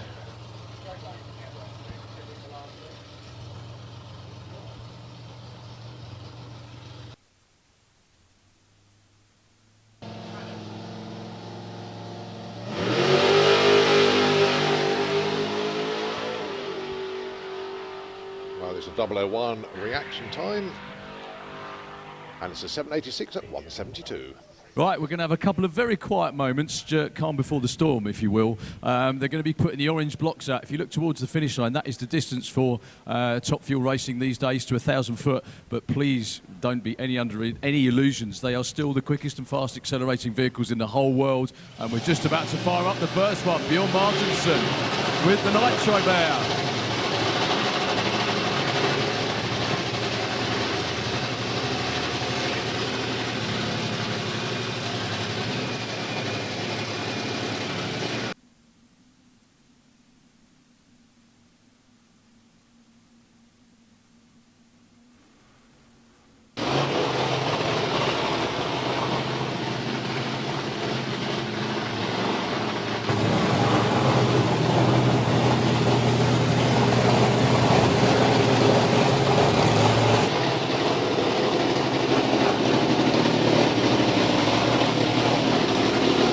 Right, Bjorn Martinsen then, 2 goes yesterday, has not got the time on the board yet. So in effect, he's got to get down the racetrack, he's got to go quicker than 6:51 to actually get qualified. That's the number on the top end scoreboard. Then we start bumping people in and out. We've got 3. Yeah, I was speaking to them this morning. They said, to be honest, they'd be happy just to get down the track, right, even if it's only 20 seconds. At least that way they're in the first alterno.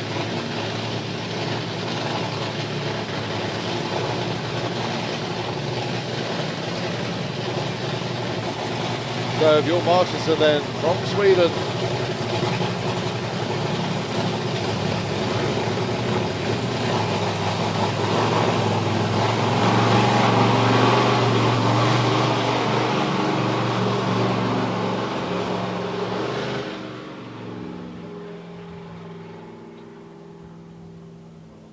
Well, the weirdness continues for Bjorn Martinsen and the team. 2 attempts yesterday didn't yield any laps time, that does. However, that won't be quick enough to get in the 8-car qualified field. Not entirely sure what happened. He just idled down the racetrack. I thought everything was good to go, but there we go. Anyway, just again by way of introduction, these cars made 2 qualifying runs yesterday. The quickest was 3.90, which was anti-auto, but we had 3 cars, I beg your pardon, 4 cars in the 3s. 3 of those went over 300 miles an hour. And again, just to explain, they are the quickest and fastest wheel-driven accelerating vehicles on the planet, and I guess the reason probably why the most of you are here. Yeah, there we go. They do 0 to 100 miles an hour in less than 1 second. Basically, they accelerate to 100 miles an hour in twice their own length. So if you can see where the beams run across the start line here, by the time they get to just past the Christmas tree, you see that little white block, they will do that in about 0.8 of 1 second, and they will be doing 100 miles an hour by the time they get there. If you look at half track, you can see the 2 blocks up there. Anita Michaela yesterday, by the time she got there, was doing 273. So they are 10,000 horsepower each. The 2 cars together are more than an entire Formula 1 grid. And your next pair are Duncan Micallef in the coal fire lane from Malta And one of my tips for the top this year, Stefan Gunnarsson in the Autoglim lane.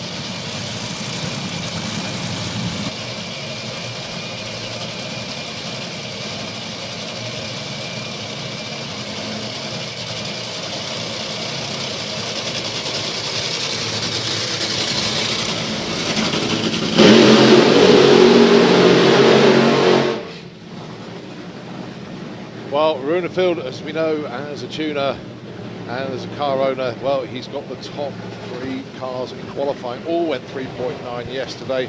This car with Duncan behind the wheel, he took the #1 spot in Q1 with a 3.92, and then obviously with his teammate Anti-Auto taking the #1 spot with 3.90. But to run 3 cars from one team and get them all to run the numbers is a staggering achievement.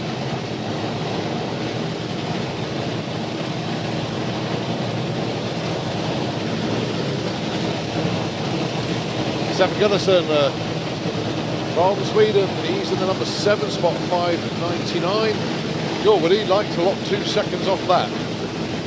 Yeah, he would. The car's capable of it. They ran a 390 here, and on that run, they snapped the crank after 3.2 seconds. So it would have been quicker. Had that held, that would have been a solid 380.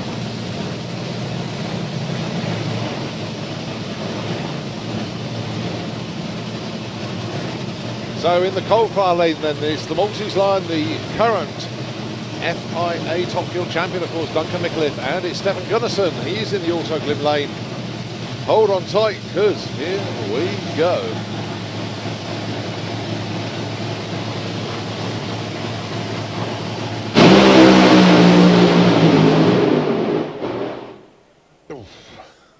Pop and a bang, and 4.45 for Stefan Gunnarsson. I really thought he was going to make it down there that time. That car has run in the 3s. Just very quickly, Peter, our good friend Peter Lancer in Sweden, if we just come this way a little bit, Peter. You guys are on the verge of making some very, very good runs, and you nearly did it that time. Yeah, we've been, what can I say, we've been lucky a little bit before, because when we look to our drive shaft speed, we are aiming a little bit too much. In TR, it took it, but here is not. We need to back it down a little bit, but it still can run very fast. But it's hard. It's getting harder and harder and harder to make these cars run well. I'm not happy with that one, but at least we get further down the track. And it's not the track's fault, definitely. It's fantastic. Keith and everybody here have got this track coming together so nice they have did. So it's super work. So it's just we need to race the track a little bit better. And, well, if all goes well, there's every chance you're going to be #1 qualifiers as well, but we'll find out later on today.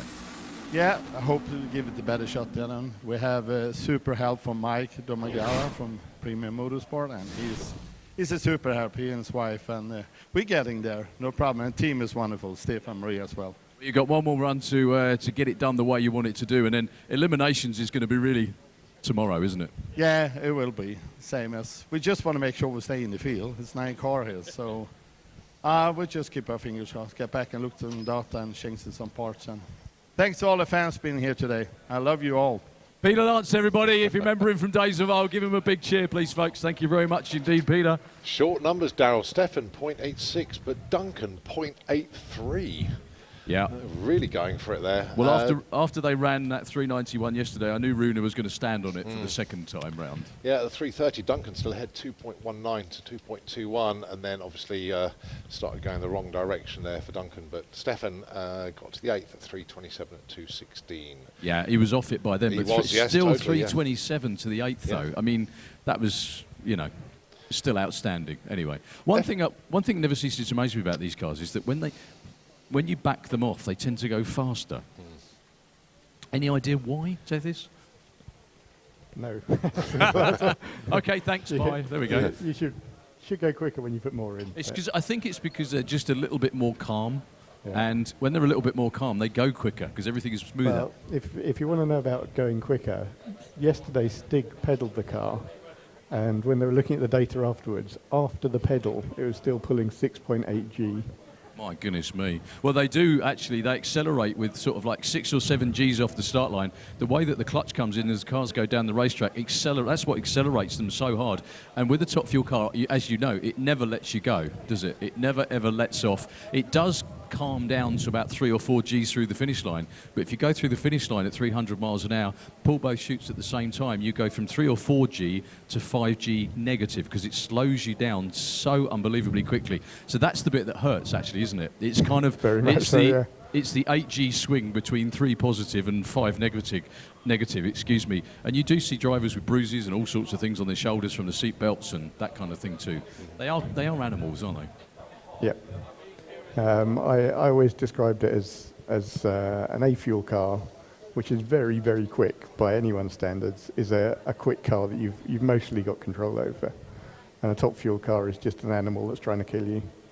Yeah, pretty much, right. Well, if you just wonder what we're waiting for, folks, the cars have to clear the top end of the racetrack. I'm not sure who stopped out there, but just going around the corner now. So they're getting the word to fire up in the Autoglym lane from Denmark. His first outing this season in the Eye of the Storm Top Fuel car for Lucas Oil. It's Stig Nergård taking on from Sweden with the Bill Sport MPM car. It's Mickey Kaggerad. Well, I tried to get a word in then, I couldn't. Can I have Super Twin Bike into the pairing lanes, please? FIN Europe Super Twin Bike into the pairing lanes, please.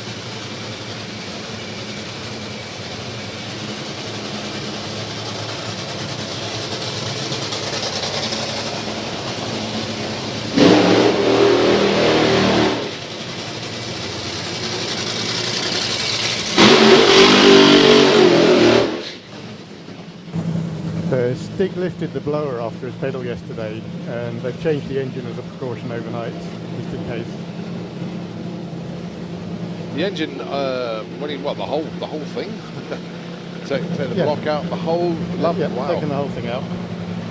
In theory, it should just have been the blower and the manifold, but you don't want to take the risk, because anytime you're putting that amount of force for it, you might have damaged something in the engine and not know. Yeah. Right, so these two are in fact number 7 and number 8 qualifier at the moment. Stig Nergård with a 5:28. He is number 7. Mickey Kaggerad 6.51 from his 2 runs yesterday. He's in the number 8 spot. And of course, Mickey Kaggerad, double European champion. Won the title in 2015-2016. Stig Nergård still looking for his first title.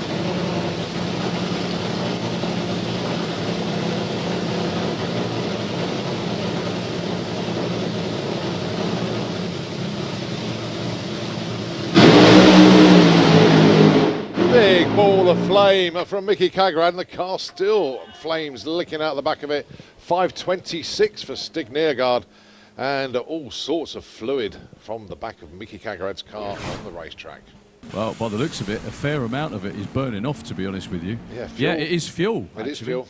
It is fuel. It's not what, well, not what it initially looked like, which was grenading stuff. Fire crew on the case as Mickey pulls over in the coal fire lane. If you've never been Top Fuel racing before, folks, that happens sometimes. And spectacular. Yeah, all the photographers have got ones that they'll be going, yeah, got that. Yeah, well, the thing is all the fuel, whatever's been on fire, is actually already gone. So I'm not entirely sure what ignited it. Something must have let go in quite a spectacular fashion for Mickey. But he's absolutely A-OK and pulled over at the top end of the racetrack. So just quickly, folks, obviously the next session...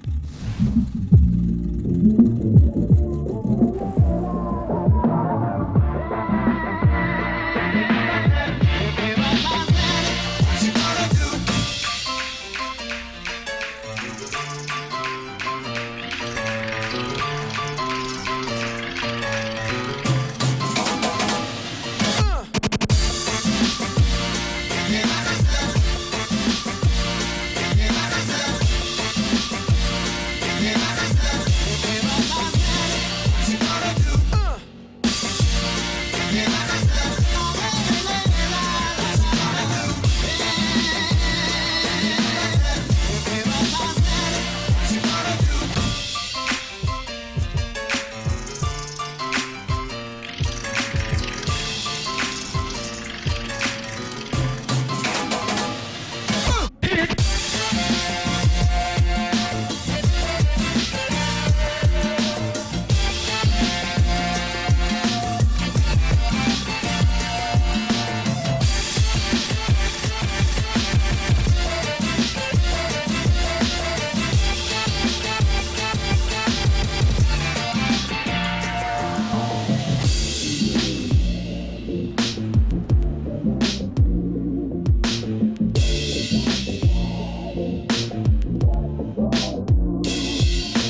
haven of the Lucky Devil Corvette here at Santa Pod Raceway with driver Wayne Nicholson.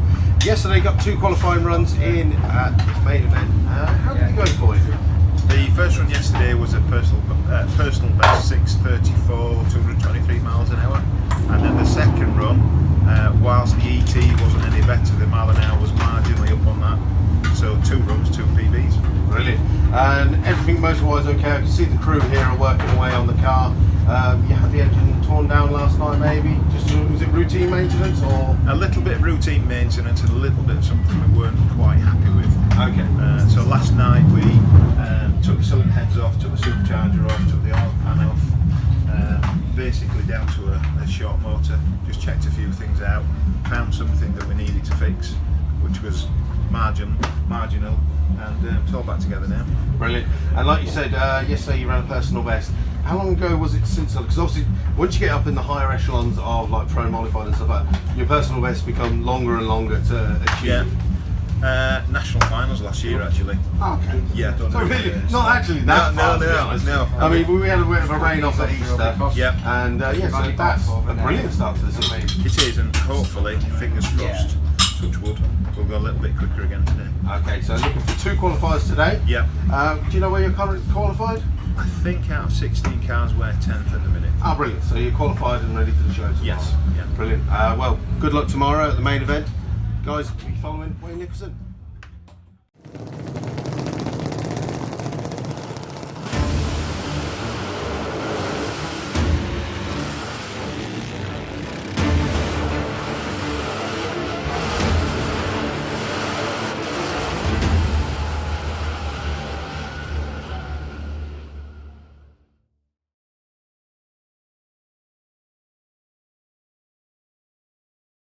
It's day 3 at Santa Pod Raceway for qualifying at the main event, and I'm here with Steve Johnson, the owner of this absolutely gorgeous Nostalgia Slingshot. Now, Steve, you got 2 runs in yesterday. You're not really bothered about qualifying or racing this weekend. It's more about testing. No, we're testing for Nostalgia meeting in July.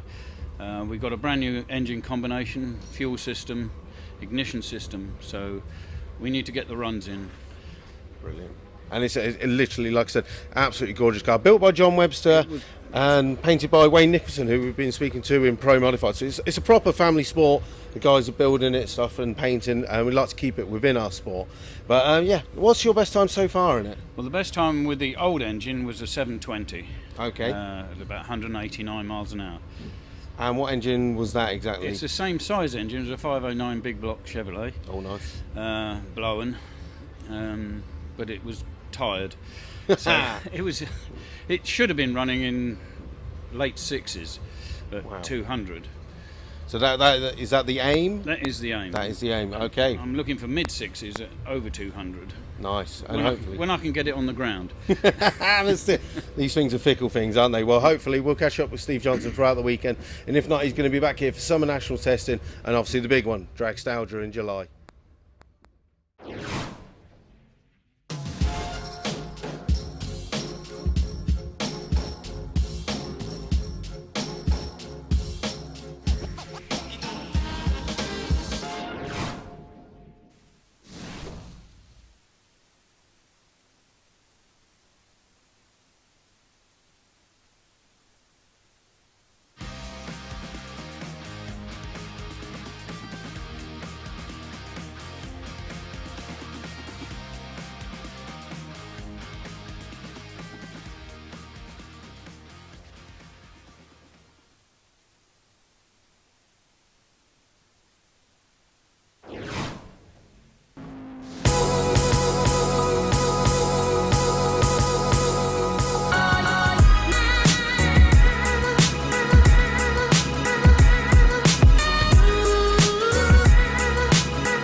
Well, Liam, a phenomenal performance from him yesterday.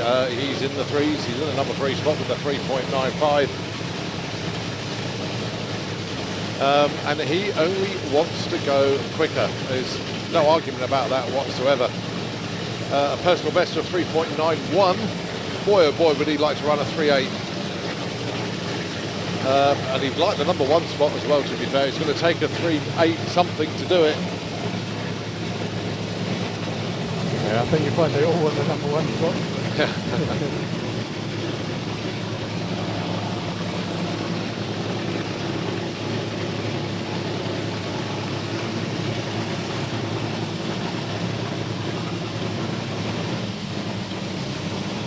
India in the qualifier lane. And goodness me, what have we got? Oh, he's got a 390. Liam Jones at 312 miles an hour. Is that India Urbach at 410 at 245. Is that the number 1 spot? Number 2. Oh, dear me, Laurie, just quickly, come here, round his side, round his side. Well, not only was that a great side-by-side run, Rory, but you guys with Runa at number 1, 2 and 3, that just got the number 2 spot, unbelievably. Well, yeah, it's fantastic for us as a group in RF Motorsport. It just goes to show that he's probably forgot more than most of the guys know out here. And he's got some good crews, good equipment, good track now. To get one to run like that is amazing. Give the team a massive cheer, folks. That's Liam's crew. Just to get one run like that is awesome, but all 3? Well, he's worked on his combinations and... they're all within 100th of a second of each other. Fantastic racing. It's just unbelievable. Anyway. We hope the fans are, enjoying it. We certainly are, and could only get better. Certainly can. Laurie, thank you very much, sir.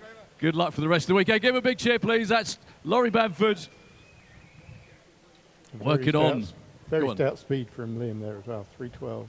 Yeah. Well, India wasn't far behind him, to be honest with you. The car started pooping out at the top end, hence... She was off it a bit before the line, but... Yeah, it started dropping cylinders, I think, by the look of it. I think they were expecting a little more than that, but they now know it will run 390s, so, and maybe even quicker, who knows.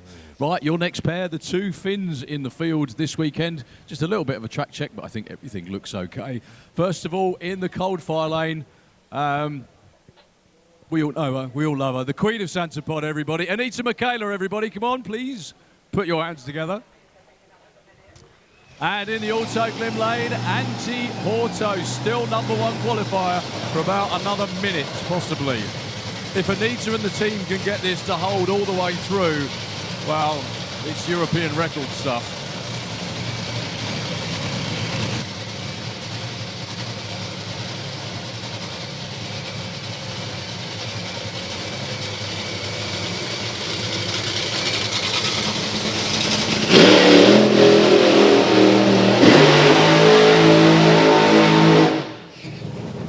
Anita's another one that's got a new engine in this morning. They spun a main bearing yesterday, swapped the block out overnight. Yeah, you certainly need a big spare parts inventory to run one of these machines. They gobble up parts at an alarming rate. Just even the clutch after each run is pretty much welded together. And don't forget, they are consuming a huge amount of fuel on a run. Imagine 8 power showers switched on at home, and that's basically like each cylinder. It's about 11 gallons for a run or something daft like that, isn't it?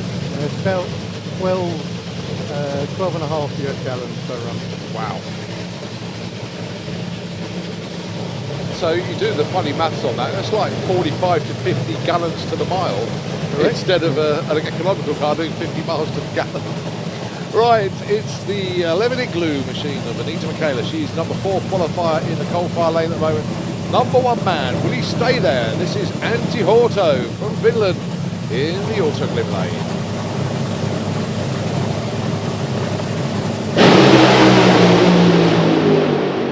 Antti Horto all the way through to a 4 flat at 297. Looked like it's actually going to be quicker than that. Anita 776, 80 miles an hour. Well, Not Anita going to with plan. Tyson. Anita actually had a cylinder out from the start line. That sets off, basically, when you've got 1,000 horsepower plus per cylinder, when one isn't firing properly, it sets off a harmonic imbalance through the crankshaft. And that's one of the things that can lead to tyre shake. And that's what she had around about a couple of 100 foot out there. So she backed off it. Anti, though, actually dropped cylinders towards the finish line. Did you see all the pipes start going out? Yeah, he was on it. Still at the 8th, 3.19 at 264. But yeah, it just eased up at the stripe. 297 though, still a good mile an hour. Eased up to 297 anyway. Liam well, with the considering quickest Liam run went of 312. Yeah. Give them all the cheer, folks. That's Anita's team and Anti-Hortos. They've got one more qualifying run later on today. We always expect fireworks, and they pretty much deliver every single time, don't they? Well, if you So like that. Liam gets all the little points from that session as well, I think. Yeah. It was 3.904 for number 1 for Anti, 3.905 for Liam into number 2. Yeah, and Duncan is number 3 with a 3.92. There we go. Hardly anything between them, is there? All three cars, just superb stuff. Anyway, well, if you like what you saw there, we got more of a similar vein. Nitro funny cars coming up next, basically the same engine, around about 10,000 horsepower, however, in a very short, stubby chassis. We're going pigeon racing as well by the looks of that. There it goes, up to the top of the grandstand and over it. Everybody getting ready behind the tower. The Thermorig Racing Mustang in the Auto Lim Lane, his first ever event in a Nitro funny car. Kevin Chapman, the car they purchased from John Spuffer, Bob Jarrett last season. And going to be taken on at the moment the number 1 qualifier, Kevin Kent, with the West End Motorsport. Now, both of these two are tuned and helped out by John Smith from the US, and they both looking to run strong in this qualifying session. We've got 5 cars here this weekend. At the moment, though, we've only had 3 put in qualifying runs, but I think they're all rounds here for this particular qualifying session. I'm just going to go and check as well, actually, just to see if Jason Phelps... I saw the Gladiator round there this time with Brigitte behind the wheel. Not sure if Jason's made it down there with Mark Hawkins' car. I'm just going to go check. Yeah, I can only see a certain part around the corner. Whilst you're doing that, Darryl, can I please have the rest of the bikes into the pairing lanes, please, for FIM Europe? That is Top Fuel Bike and Super Street Bike. Can we have you down into the lanes, please?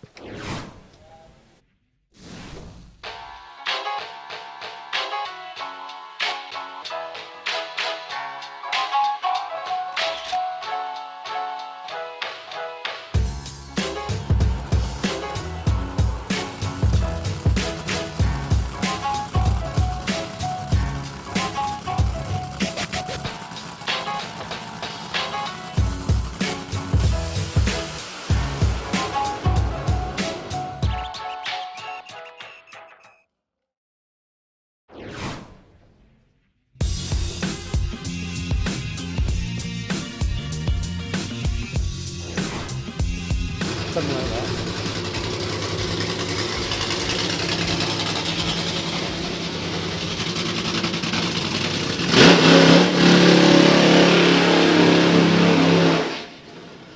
And got to say, a heck of a save from Kevin yesterday, because that could have gone horribly wrong. One of his tyres got straight onto that oil, and when you got one slick with drive, one without, one will spin up and grow bigger than the other, because it obviously is a solid axle. Yeah. It will pitch it sideways, and it's exactly what happened to it. I genuinely thought he was going into the wall yesterday, and he did well to keep it out. The talent belies the experience. Yeah.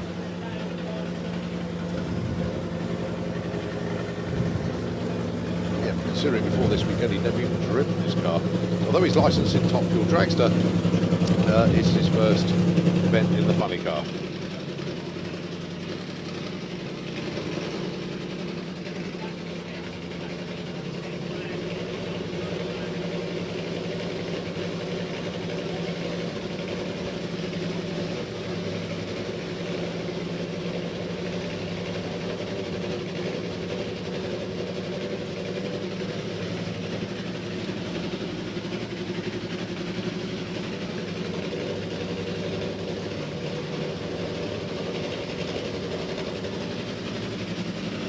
Right, so final pre-run checks completed, and the body is lowered. And now it's down to Kevin Chapman himself as he brings the car up to the line. Looks pointing perfectly down the middle of the racetrack. So the Thermareg Mustang, what's he got for us then? Kevin Chapman.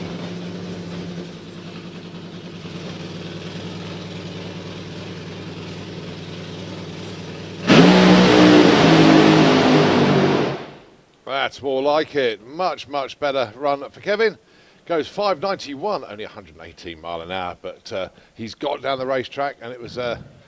Well, he dropped some cylinders on the left-hand side. I was watching that from down here, and that tends to steer the car. But they're much happier than they were yesterday. Yeah, much more like it. Certainly happy with that. I think that was the plan, though, to be honest with you. Just get everything going nice and easy. So, next pair, Kevin Kent for West 10. And the UK taking on Steve Ashdown with the Undertaker. So cool to see Steve back and enjoying himself once again in Dave Bryant and Gordy Smith's Fuel Funny car down here in the Auto Glim Lane.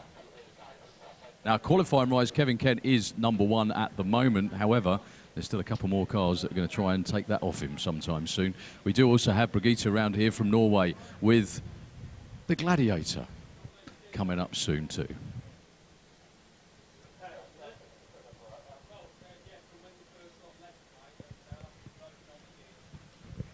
Tell you what, the Thermareg team will be absolutely delighted with that.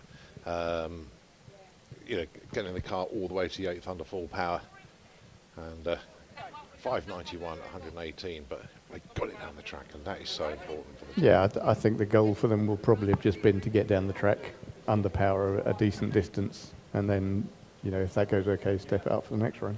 Yep. Well, they are due back out again this afternoon, and let's just say Kevin knows what to expect now. He knew what to expect before, but he really he does know. but you have to remember he's got very little experience in this. You know, he's done some minimal racing in Top Fuel Dragster, and then this first weekend in the funny car. So it is a learning process, and takes a while to get used to. Yeah, most definitely does. Well, the car is hooked up to the quad bike at the end of the racetrack. That's what we're just waiting for. If the car doesn't make it all the way down to the shutdown area, they can be a little bit awkward to move. Bearing in mind that absolutely everything on the car is very hot as well, and probably covered in dust, and maybe some fluids as well. They are absolute animals of a machine. But yeah, it's moving at the top end now, so very close to firing up the pair. And then, of course, we do have the first appearance of the Gladiator funny car, and then straight after that we have more funny cars around the corner.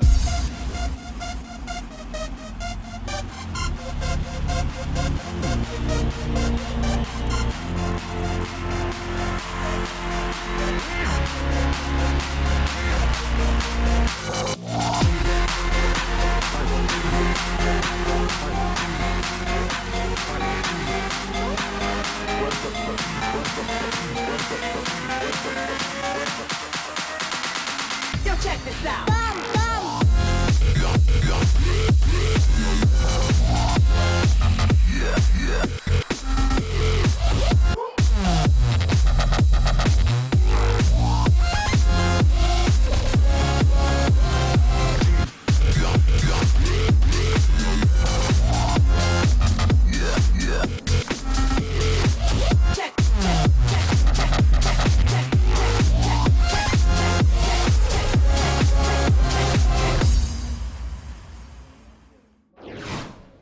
Today as well, I understand. Every day since Thursday, about 7 AM pretty much. Oh my goodness me. Well, good luck anyway.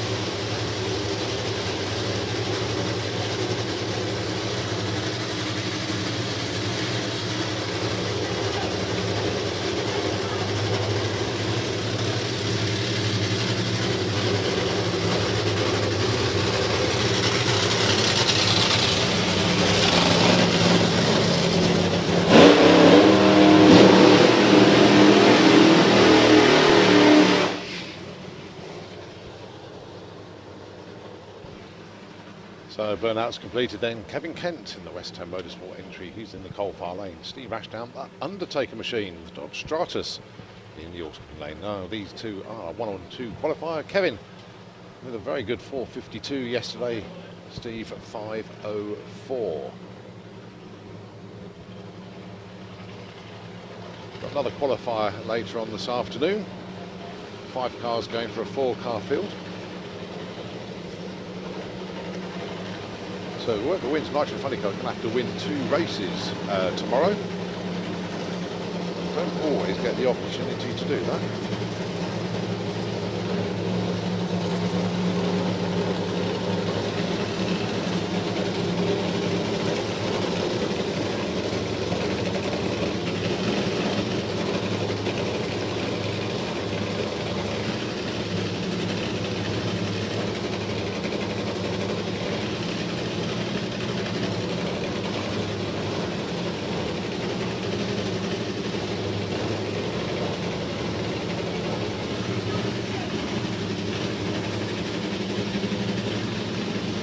Right, the body shell being lowered over Steve Ashdown with the Undertaker machine. And the reason they push the cars to the line, they don't want to put any extra heat into the clutch pack. Want to save it all for the run. So Dave Bryant looks over to the West 10 car. They're ready to go. Right, so Nitro Funny Car Q3 then. Kevin Kent, number 1, Steve Ashdown, number 2. Are they going to stay there? Has Steve got something for Kev?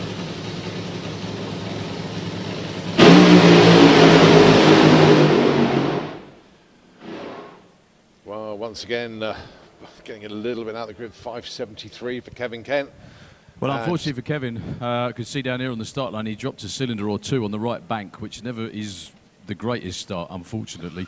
It does tend to drive the car out of the groove, and again, that's probably what led to the tyre shake, reading between the lines. So we've got one more car to go to get qualified. Brigitte Bremnes, a young lady from Norway in the coal-fire lane with the Gladiator. Down here behind the start line, I just spoke to Jamie, crew chief, and they've been working their backsides off to get this all together, all completely ready. Jamie knows what he's doing. He can get any car down the racetrack. However, the first run on a lot of new stuff is always that little bit nervy. So they're just waiting for the all clear to make sure the track's okay. I can't see if everybody's out the way. Yeah, they are. Both cars round the corner.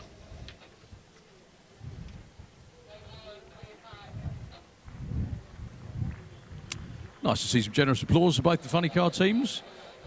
They've still got one more qualifying session coming up to later today. I do hope we're going to see Mark Hawkins' car with Jason Phelps behind the wheel. They're just getting ready to spin the starter motor over and get the young lady from Norway fired up in the Gladiator. Here we go.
So the pushing into stage, and in fact into the burnout as well, is not just heat in the clutch.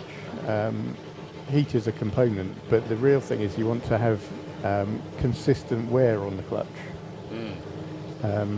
The clutch is tuned to come in at certain points on the racetrack, and if you can guarantee that every time you go to the start line you've got exactly the same amount of wear, then the tune is going to work better. And if you rely on the driver driving into stage or driving through the burnout, then that puts wear on the clutch in an unknown quantity.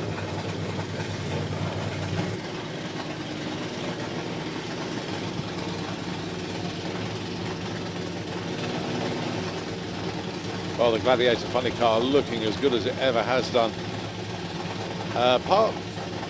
They actually carry, I'm not going to say sponsorship because that's not the right word actually, but the Make-A-Wish Foundation.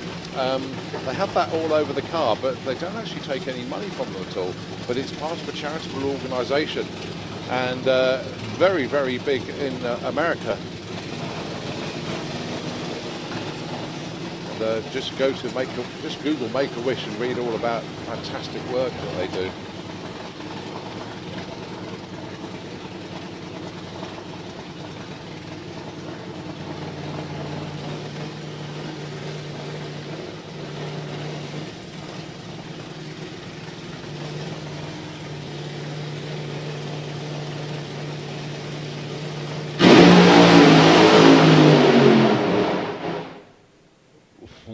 Was looking good, 0.9660 for 392 to the 8th, and goes through with a 557 at 133. And that's Brigitte's first run in a long while as well, so that was very, very well done to the whole of the Gladiator crew.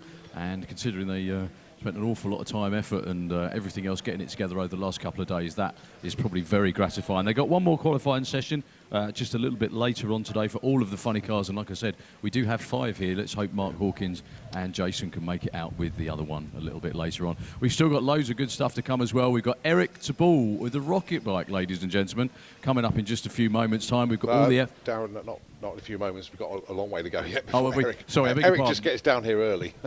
Yeah, that's what it is. Just don't want anyone to move. Yeah. And then we've got the FIM bikes around there. We've got Nostalgia Nitro funny cars coming up too. Yeah, you've got Nostalgia Funny Car, then all of the bikes, and we've got some more to call into the lanes, actually. Can I please have Fire Force 3, can we have Firestorm, so that's the 2 jet cars. Eric's already here. And also, can I have the FIM Europe Junior Drag Bike Cup entrance? All right, Colin, if you look down the track, I think we've got a little bit of a clean-up to be doing in the Coldfire lane before we can carry on with the scheduled programme. So hopefully it won't be too long anyway. They're just rushing to get all of the clean-ups.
We're in the haven of the Lucky Devil Corvette here at Santa Pod Raceway with driver Wayne Nicholson. Yesterday got 2 qualifying runs in at this main event. How did it go for you? The first run yesterday was a personal best 6:34, 223 miles an hour, and then the second run, whilst the ET wasn't any better, the mile an hour was marginally up on that. So 2 runs, 2 PBs. Brilliant. And everything motor-wise okay? I can see the crew here are working away on the car. You had the engine torn down last night, maybe? Was it routine maintenance or? A little bit of routine maintenance and a little bit of something we weren't quite happy with. Okay. So last night we took the cylinder heads off, took the supercharger off, took the oil pan off, basically down to a short motor. Just checked a few things out, found something that we needed to fix, which was marginal, and it's all back together now. Brilliant. And like you said, yesterday you ran a personal best. How long ago was it since? Because obviously, once you get up in the higher echelons of like pro modified and stuff like that, your personal bests become longer and longer to achieve. Yeah. National finals last year, actually. Oh, okay. Yeah. So really, not actually that far. No. I mean, we had a bit of a rain off at Easter. Yeah. And yeah, so that's a brilliant start to the season. It is, and hopefully, fingers crossed, touch wood, we'll go a little bit quicker again today. Okay, so looking for 2 qualifiers today. Yeah. Do you know where you're currently qualified? I think out of 16 cars, we're 10th at the minute. Oh, brilliant. So you're qualified and ready for the show tomorrow? Yes. Yeah. Brilliant. Well, good luck tomorrow at the main event. Guys, be following Wayne Nicholson.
gentlemen, can I please have your attention?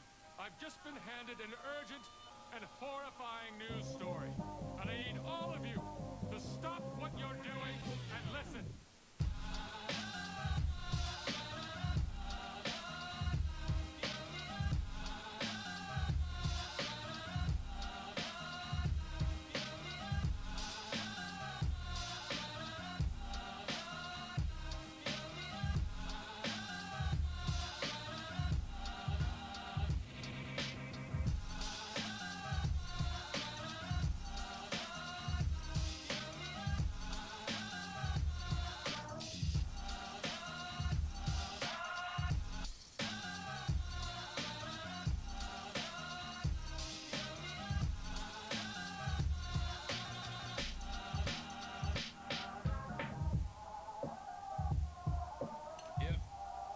It's a real panther, so you know it's good. It's quite pungent. Stings the nostrils in a good way. Yeah. Brian, I'm gonna be honest with you, that smells like pure gasoline. 60% of the time, it works. Every time. That doesn't make sense.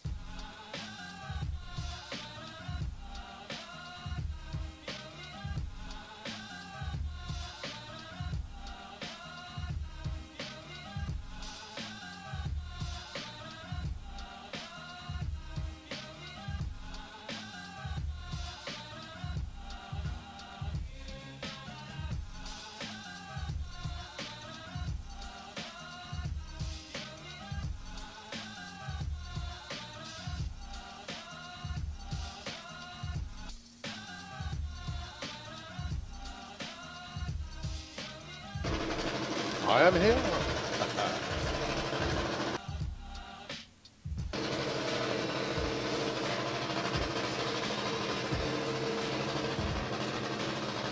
Okay, so the track is clear and Nostalgia Nitro Funny Car fires up in the form of Tony Betts with the Venom Machine. Goodness me, this car looks absolutely stunning in the 2018 livery for the car.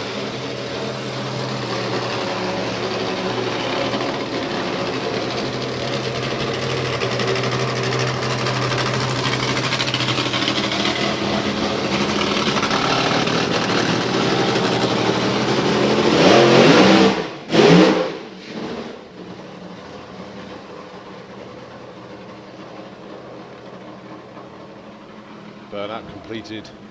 Tony Betts, the Venom Machine, 70.5 Camaro. Drop dead gorgeous looking machine, this one.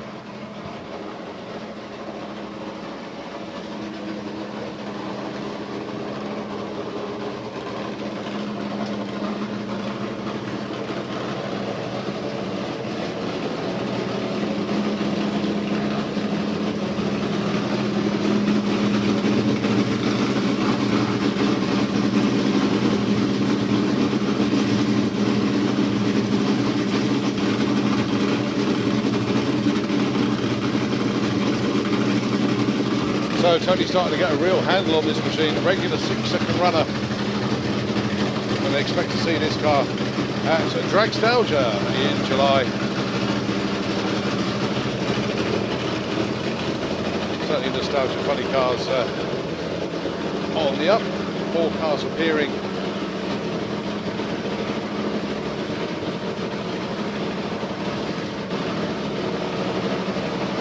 Best of a 6.32. Machine, 219 miles an hour.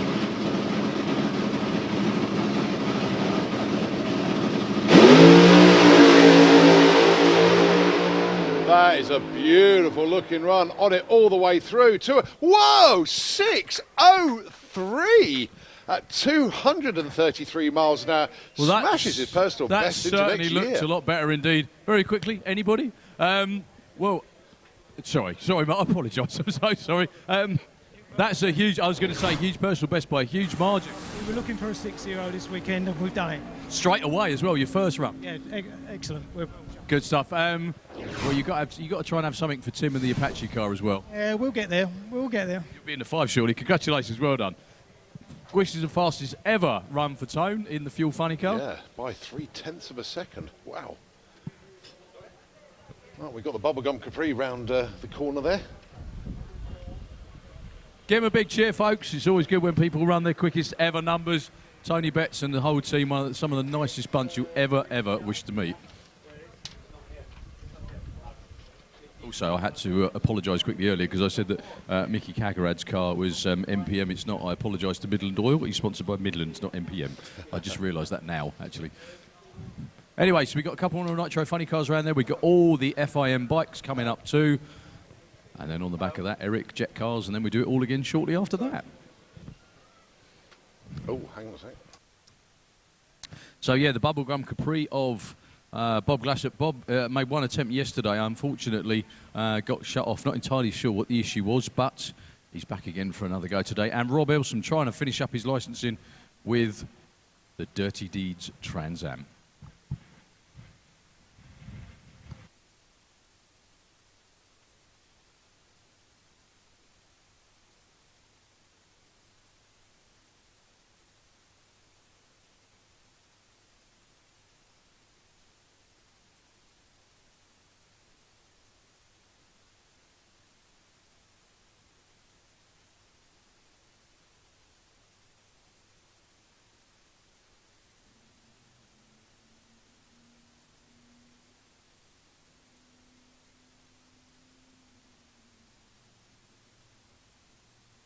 Right, going to get this one out straight away. Fast, Freddie Fagerstrom is desperate for this.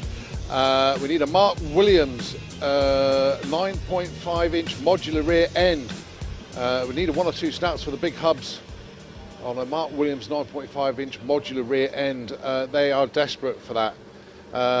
Please come and help Fast Freddie Fagerstrom out. I've got a feeling, looking at the state of one of them they bought up here, if you can't find those bits, he may be out for the weekend. So Mark Williams, 9.5-inch modular rear end. He needs 1 or 2 snaps for the big hubs. Go and see Freddie if you can help him out with that one.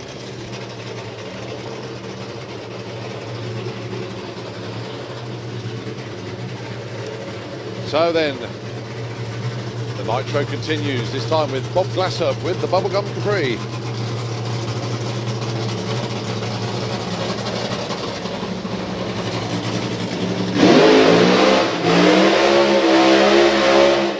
Sorry, I'm looking at the wrong car. The Bubblegum Capri is still around the corner. That's I was too busy talking to Freddie Fagerstrom's pit crew then. So it's Rob Elsom with the Dirty Deeds Funny Car.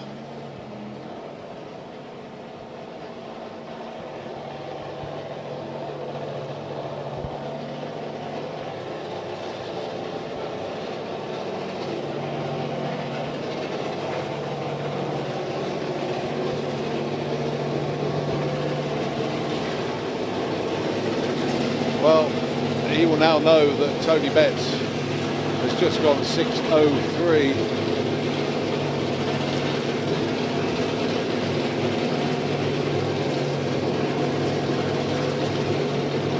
Now, Rob Elsom's been on this project for quite a long time now.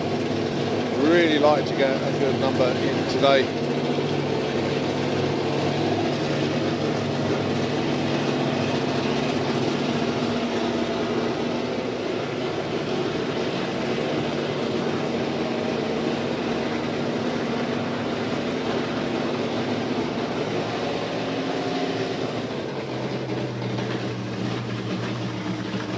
The Dirty Deeds Firebird then. Rob hailing from Mansfield. Let's see what he's got for us this afternoon here.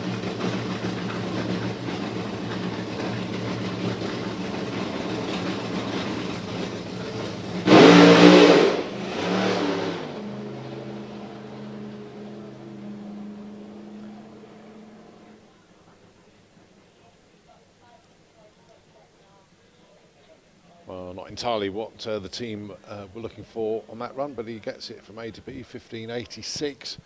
The Dirty Deeds Firebird, they'll get back to the pits and get ready for, I believe they're back out again tomorrow. Very frustrating then for Rob Elsom and the team. But even more frustrating for the Bubblegum Capri of Bob. They'll get it back. A damn good team and a fine bunch of people as well. And Oh, just give Bob a round of applause. He goes back to the pits. He's a great bunch of guys, and Bob's a damn fine driver of that car. It's his dream car, that it really is. And just not what he wanted today. Right, the pairing lanes are full of bikes, and the first class round will be Pro Stock bike. And we've got a whole host of machines coming forward. Going to be a unbelievable session. We've still got that tailwind carried over from yesterday. We are 1/100th of a second away from a European bump spot record in a Super Street bike.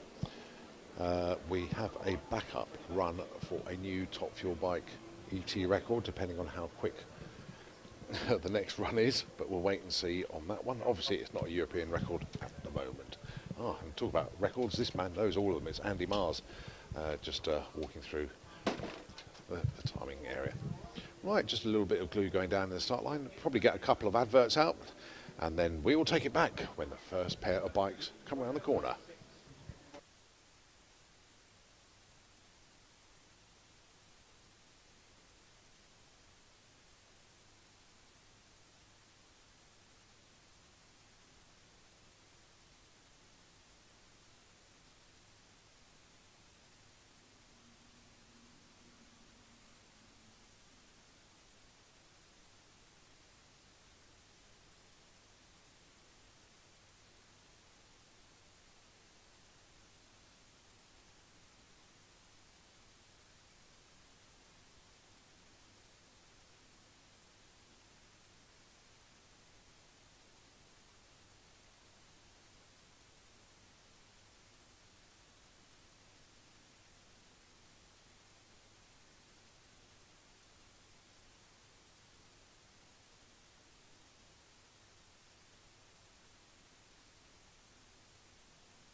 Okay, so we are here with Wayne Nicholson, family-run team, the Lucky Devil. So Wayne, can you let us know about the story behind the name, please? Yeah, the car was, let's go back a little while. The previous car that we had was unfortunately destroyed in an accident on the way to Santa Pod back in 2003. And quite a few people said I was really lucky to survive the accident, which I was. And it came about like that, really, you lucky devil. So when we built the new car, it seemed quite apt to call the car the Lucky Devil. Well, that's a good story behind the name. And so Wayne, you're a family-run team. Pretty much all the members are family members. Is that correct? Yeah, there's myself, my wife Belinda. She met me and I had a race car, so she's not known any different. Both my sons, or our sons, Gareth and Joe, they're in the 20s, and again they've been born into motor racing. My son-in-law Tim and a good friend of mine Richard is part of the crew as well, so quite a close-knit crew, and we all live extremely close to each other. Yeah, and what's the role for each individual member? I drive the truck, I pay the bills, I get involved with maintaining the car, helping to tune the car, drive the car, thinking about the car, etc, etc. Belinda's just as important. She gets involved with the sort of decisions we make on finances and things like that. She helps on the start line and looking after the crew, catering, making sure everybody's fed and watered. Plenty of tea, yeah? Yeah, plenty of tea and coffee. And Gareth, our eldest son, unfortunately can't be here this weekend. He is quite an important part of the team with tuning. He's very, very intellectual when it comes to the computer side of things and the data. And Joe, our youngest son, he helps out get me in and out of the car, get me strapped in. He's on the radio as well, talking to me in the pairing lanes. And Tim and Richard maintain the car and look after any repairs that we do as well. Okay, nice close family there. Everyone's got their role, everyone knows what they need to do. Yeah. So Wayne, we're going to follow you out through the weekend. I mean, what tweaks have you done since Door Slammers? You were here last week at Door Slammers. Any big tweaks or just little small ones? Well, over the winter we took the supercharger off the car and we sent it across the USA to a company called Hammer Superchargers. And Troy Critch, who runs the company, he reworks the supercharger for us, and it's now creating a lot more boost. With boost you add more fuel to make more power. So last weekend was the first time on Santa Pod's new track, which we found to be very good, and all the previous data that we had was almost meaningless. So last weekend was just a test event for us. It's good that it was the Door Slammers, and it was good that the weather was so good. And we came away with some great information. In fact, we got a couple of really strong numbers in the 60 foot and the 330 foot, and that's what last week was about. It was getting some data on the new equipment that we've got, and hopefully we can piece it all together this weekend and run some PBs and qualify exceptionally well. Okay, great. Well, we'll be back in touch over the weekend, Wayne, and best of luck. Thank you for your time. Thank you. See you soon. Right, we're in the haven of the Lucky Devil Corvette here at Santa Pod Raceway with driver Wayne Nicholson.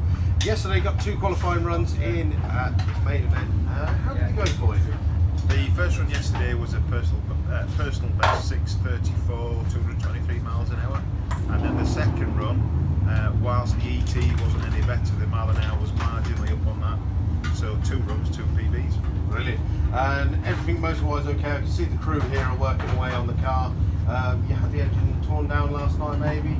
Was it routine maintenance or? A little bit of routine maintenance and a little bit of something we weren't quite happy with. Okay. So last night we took the cylinder heads off, took the supercharger off, took the oil pan off, basically down to a short motor. Just checked a few things out, found something that we needed to fix, which was marginal, and it's all back together now.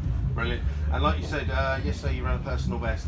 How long ago was it since? Because obviously, once you get up in the higher echelons of like pro modified and stuff like that, your personal bests become longer and longer to achieve. Yeah. National finals last year, actually. Okay. Yeah. So really, not actually that far, to be honest. No. I mean, we had a bit of a rain off at Easter. Yep. And so that's a brilliant start to the season. It is, and hopefully, fingers crossed, touch wood, we'll go a little bit quicker again today. Okay, so looking for 2 qualifiers today. Yep. Do you know where you're currently qualified? I think out of 16 cars, we're 10th at the minute. Oh, brilliant. So you're qualified and ready for the show tomorrow? Yes. Yeah. Brilliant. Well, good luck tomorrow at the main event.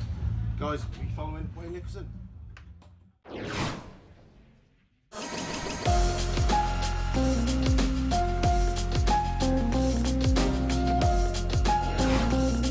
Martin Bishop in the number 2.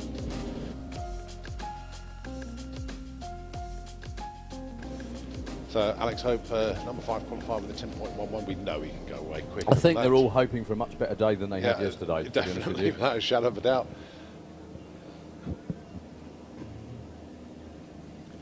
So the CBD Asylum machine, this is the 2-wheeled version. Obviously Liam Jones, top Fuel Dragster, he is the 4-wheel member except of the without team. nitro, without 8 cylinders, all the rest of it too. No, good buddies, business partners as well.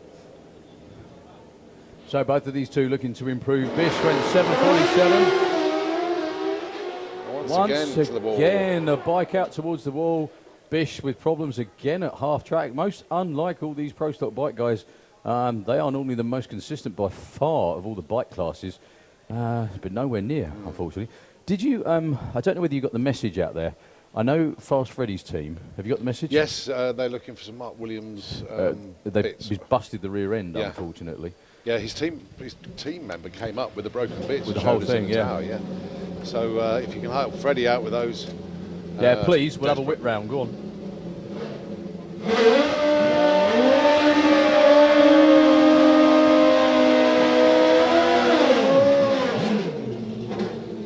Kenneth Holmberg taking on Maurice Bertrand. Maurice is number 1 with the 7.47. Kenneth at the moment 7.85. His first run where he actually got down the racetrack, he got very, very close to the centre line, but held on to it all the way down.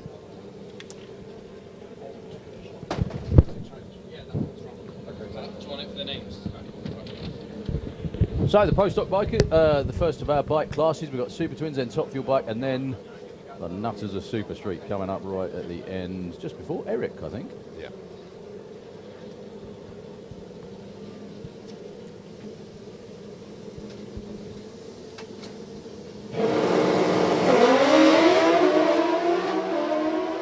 Well, the exhaust collector has come off. we're still going. Oh, big smoke. 7.43, 1.72 for the Kenneth Holmberg, but into a cloud of smoke. Going to be no mosquitoes down the top end after that one. Maurice gets bumped back one spot, goes 7.47 again. Careful when you pick up that exhaust. It actually looks like he's got a bit of a bonfire going there up the top end. He pulls off the racetrack. Hopefully there's nothing on it, and hopefully there's not too much terminal damage on that Suzuki. That was his quickest run of the weekend, but he did say in his press release before the start of the weekend that he was hoping to forget 2017 because he had a lot of that kind of thing going on, and unfortunately it appears to have followed him in the first race of 2018. So the track crew doing a bit of check-in. They don't all appear to be springing into action, which is normally a good sign. As we have, yep, they're going to get the word to fire up. It's all good, folks. So hope Kenneth's bike isn't too badly damaged after that. And we're on with Super Twins, qualifying session number 3. I think we've got 9 or 10 bikes in Super Twins. Let's have a quick look, Colin. Yeah, we have 9 bikes. So at the moment, we're still on Pro Stock. Just give me a second. Number 1 qualifiers Marcus Christensen, 6.54. Right on his heels from the UK, Neil Midgley at 6.56. The bump spot is a rather pedestrian 15-second pass. That was from Hans-Olaf Olstad. Christian Jaeger, the man fired up now, is the alternate at the moment, i.e. he's outside the qualified top 8. They've got 2 runs today. This is the first one of them. Christian very capable of going into the 7s and even well into the 6s.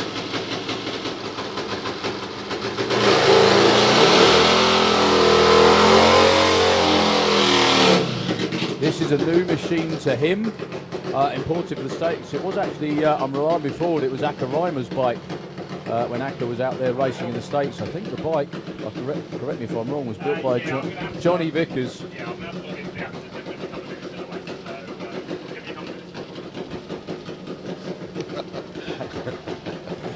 think everyone heard that one. Yep.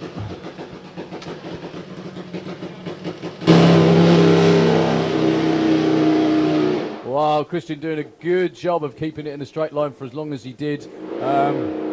Well, he's going to get in, 9:18, 1:49. That bumps out Hans Olaf. And Hans Olaf is waiting down there to run. These aren't really represented times for them. They can run a lot quicker than that. However, it's all about what you can do on the day. So that's Christian Jaeger with the number 8 spot at the moment. And the man firing up Thunderstruck underneath the tower from Norway is going to be trying to go better than that number. He's well capable of that. Capable of running real good 6s. He's lining up alongside Alan Davis.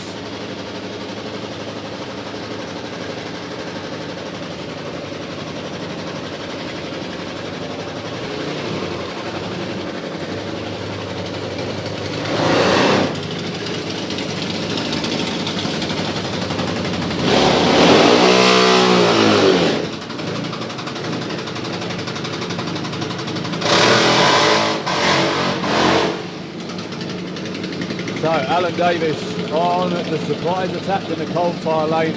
He's currently in with the 781. They're only going to be trying to go faster on this one. Hans Olaf from Norway with Thunderstruck. He's nowhere near that 9-second elapsed time yet. However, he may be just 6 seconds away from getting in the show.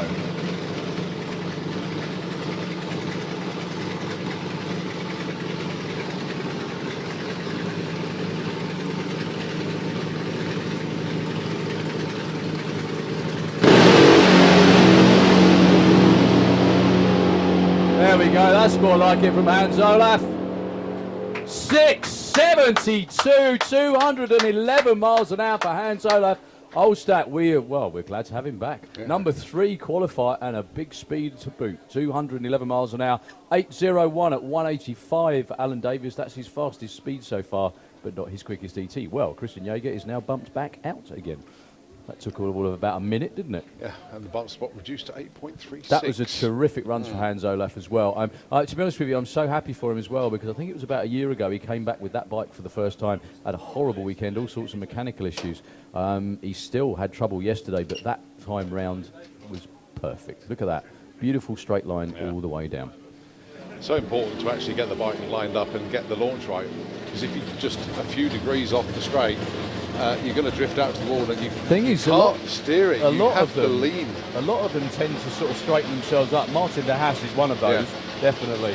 So next up we have Martin de Boer from Belgium, currently on the bump now with an 836, taking on Gert-Jan Lesueur from the Netherlands.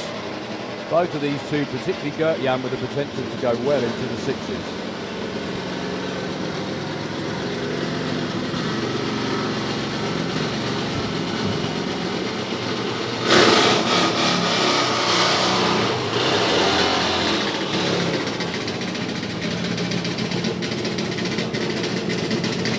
So Mark de Boer's first weekend in FIM competition. Like I said, 8:36 is his quickest run so far. Gert-Jan's down with a 7:79. He can go way quicker than that. The bike has all the potential to be a low 6-second runner. And I'm pretty damn sure that Gert-Jan can ride it. Gert-Jan is in the coal-fire lane. Mark de Boer in the auto-trim lane.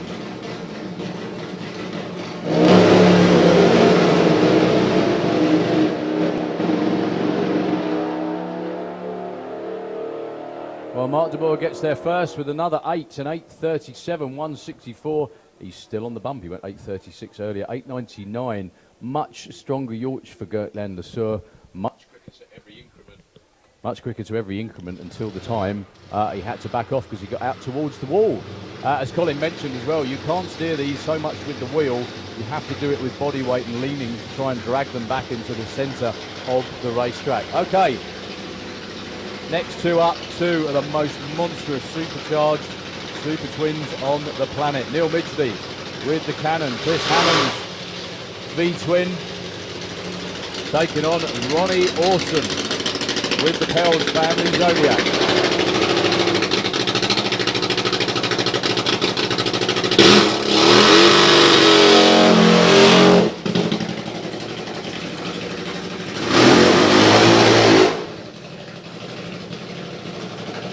So Ronnie with all kinds of issues last season, a couple of strong runs yesterday, fingers crossed all the issues are behind them. I spoke to Chris Haddam just before this run. I said, that was pretty quick yesterday. And he said, it's about to go quicker.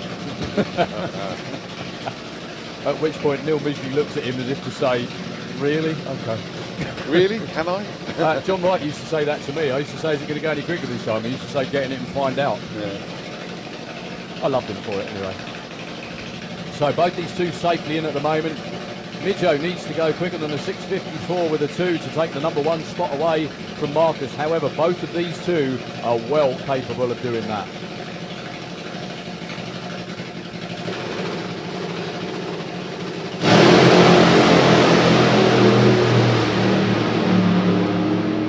Strong runs of both of them. Neil Midgley 6.79 and a 7.13 197 for Ronnie Olsen stays at number 5. However, most importantly, it was a straight run, it was a strong run, and it was all good. Yeah, ho-hum. Yeah. That's all right. It was another 6-second run. You can't be that upset, surely. It was pretty good. 108 to 60 foot, though, certainly going to help. That was more like it. 108 to 60 foot. That's more like it. 4.26 at the 8th. Slowing down just a little bit from yesterday's speed, but 2 more strong runs and possibly 2 more strong runs coming. These are the normally aspirated twins. Basically injected nitro as opposed to supercharged nitro. They've got bigger engines to compensate, but they can be quite hard to tune due to the fact there's no compression to get the nitro into the cylinders. Marcus Christensen from Denmark.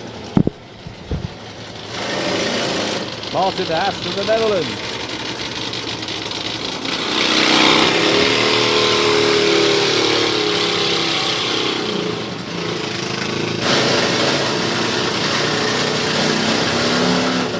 These are the number 1 and 4 qualifier at the moment. Martin de Haas in the coal-fire lane is number 4 with a 6.87. He ran 2 6.80s yesterday. However, there's 3 riders ahead of them at the moment. And one of them is in the other lane, Marcus Christensen. Terrifically beautiful straight run yesterday. 6.54 on the Pro Stock Super Twin. I just call it that because of the riding position, but there we go. It's awesome, isn't it? I love it. He's in the auto glim lane. Just watch these things go.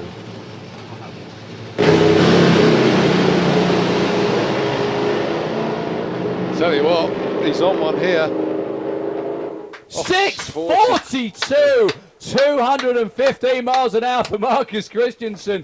Ladies and gentlemen, give it up for them. Their quickest run ever by 1/10 of a second. Yeah, they're quite happy with that one. On the other side of the racetrack, though, I must admit, I thought Martin was going quicker than that, though, 6.90. Marcus Christensen, though, 4.18 to the 8th. That bike really does run in the back half. 215 miles an hour. 125.60, that's pretty much where Martin de Haas loses most of his elapsed time, actually. But great qualifying session for the twins.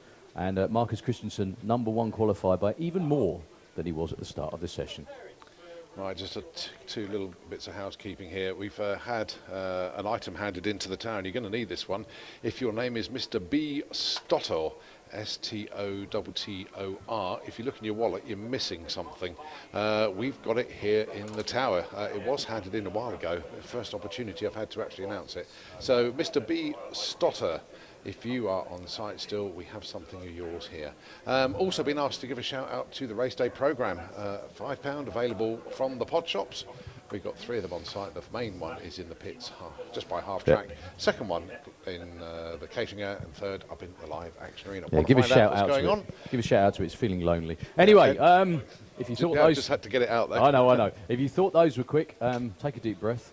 Ladies and gentlemen, one of the quickest fuel bikes in the world, getting ready to fire up underneath the tower. We're on to top fuel bike now.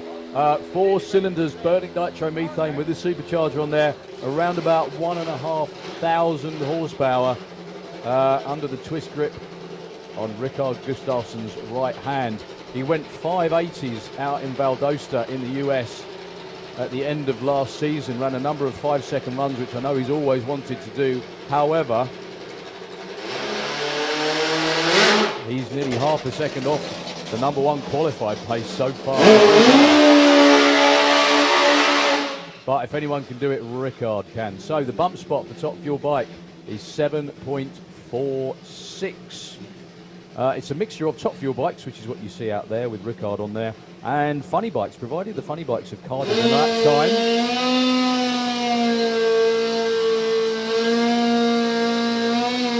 of 6.99 or quicker, they are eligible to come and compete. Phil Crossley with the Team Bop Chop bike hasn't got any laps time from yesterday, strangely. I can't even remember what happened actually. Why not? I think he went to 7 something, but I'm not entirely sure why. Anyway, we're about to see. I think it's because he hasn't actually run a 6 yet. It doesn't get on the board. Yeah, fair enough. Well, Rickard in the coal-fire lane. If all goes well, expect a low 6-second run, maybe even a high 5-second run, well over 200 miles an hour. Phil Crossley with the Funny Bike. Phil is yet to run in the 6s, however, he's been 7-1, which is no mean feat for something he built in his shed. So, ladies and gentlemen, the man in the coal-fire lane from Sweden, that's one of the quickest and fastest things on 2 wheels on the planet. He knows the racetrack is that good. Let's see what he's got for us this afternoon. Plugged it in high gear a little bit early. 6.15 at 2.27, still clicked it a little early. 7.58 at 1.78 for Phil Crossley. Well, a 1.160 foot for Rickard at 4.05 at the 8th. He definitely banged it into second gear a little bit early.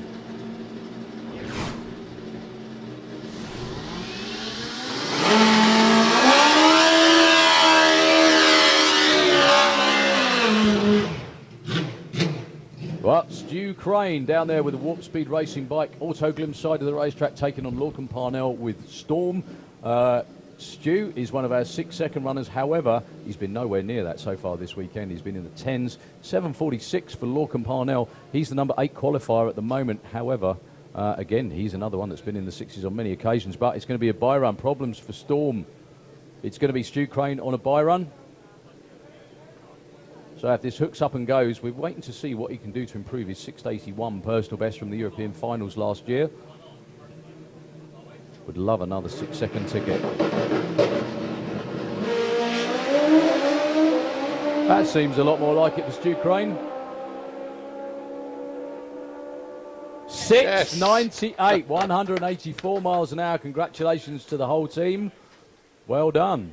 One of the very, you know, we keep talking about tyre shake, Colin. One of the very interesting concepts that they've tried is that they tried to put a smaller tyre on a bigger wheel. So what it does, it stretches it. So the tyre so it doesn't fold as much. It can't fold. So it stretches it, so it hasn't got the room to wiggle to eliminate tyre shake, basically, that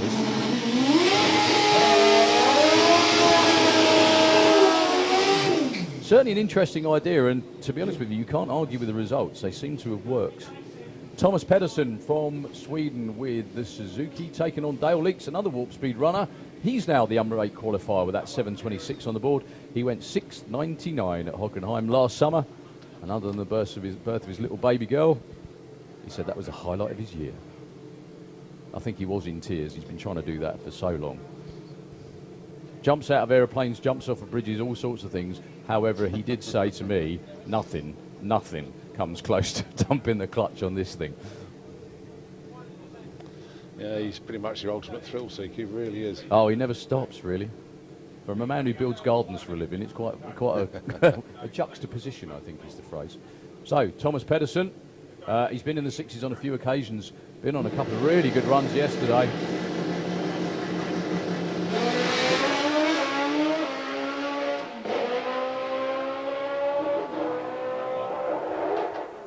Issues for Dale Leak, still goes 7.62, but not as smooth as you'd like. Problems for Thomas Pedersen, not quite sure what went on the start line down there. He's in the show at the moment, though. I think he is. Yeah, well, he's number 8. He owns the bump spot, 7.26. Yeah, no, he doesn't. Eh? No, he doesn't. No, Dale Leaks didn't go. No. He's still number 7. Yeah, you got it. He is still number 7. I doubt Dale Leaks went to number 1 with that elapsed time anyway. Unless he's got a time machine, of course.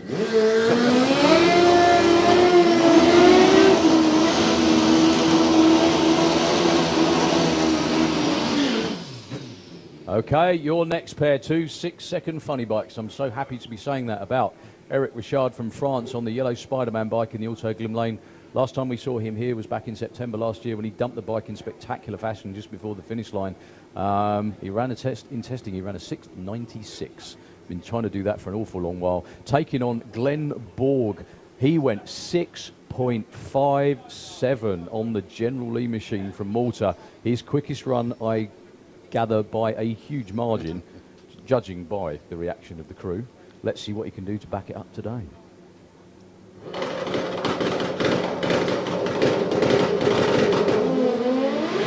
Well, problems off the line for Glenn. Eric's all on his own to see if he can make it into the sixes again. 7.08, 196, and he didn't even get his feet back on the pedals again. The pedals? The pegs. Pegs. Yeah, it hasn't got pedals, has it, that bike? Well, after that stonking run yesterday for Glenn Borg, unfortunately stopped out there just before half-track. That may be a retrieval job with the quad. However, it gives us a momentary pause in the build-up to the next side-by-side run, which is going to be between Steve Willett with the dealer and now the fourth quickest fuel bike rider on the planet, Phil Papaphilippou from Greece, with Ian King's previous GoFoils Grand Prix Originals top fuel bike. And a couple of runs yesterday. He's not new to racing in the top fuel bike class, but he ran a funny bike previously, did Phil.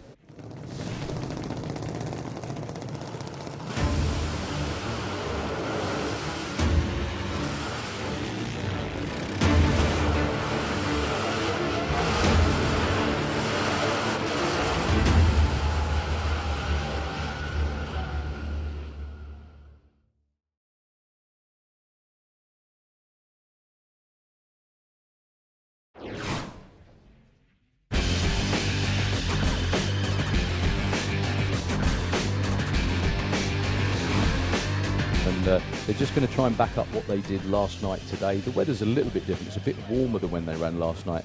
The other really impressive thing about that is that we had 2 hours worth of track clean-up in the Autoglim lane before he made that run. There were only a couple of bikes down there before him, and he went straight to that #1 spot with his quickest run ever.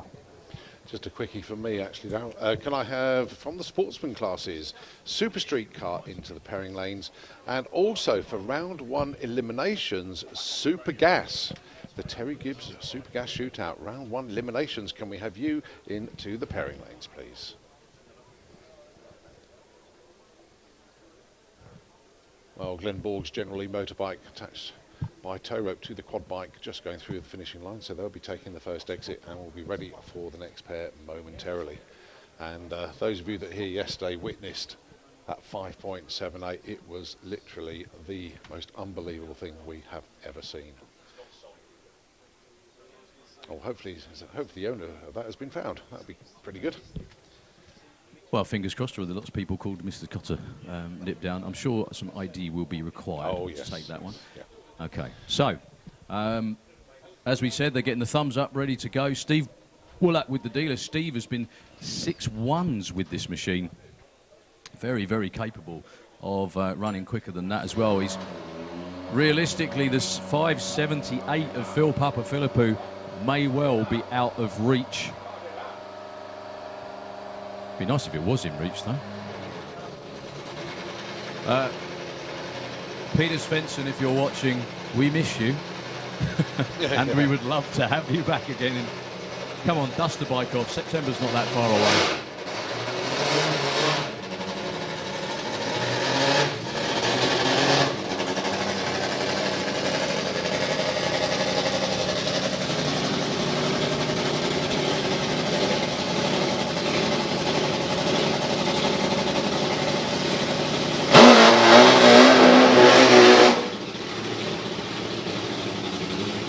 So that's Phil from Greece. Steve Willett just waiting to do his burnout under the tank. Oh, very short shirt for Steve. Probably don't need to put a lot of heat into the tyres. Very warmed out there, very sticky track. Yeah, you bet. Maybe he's factoring that in. So Phil's going to get pushed back by Mick Beaumont.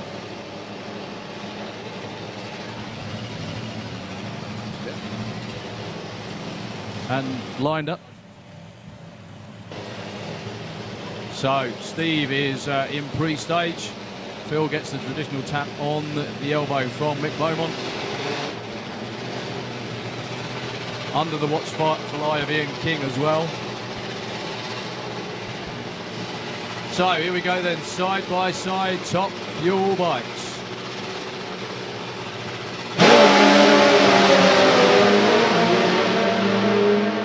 Well, it's Phil out in front again. 6:15 at 2:29, 6:66, 1:78 for Steve Woollatt. And, well, Phil consolidates his #1 qualifying spot.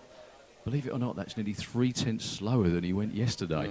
Still a good speed at 2:29, but nice to see him putting in some good, straight, full passes. He's going to be a serious contender come eliminations tomorrow.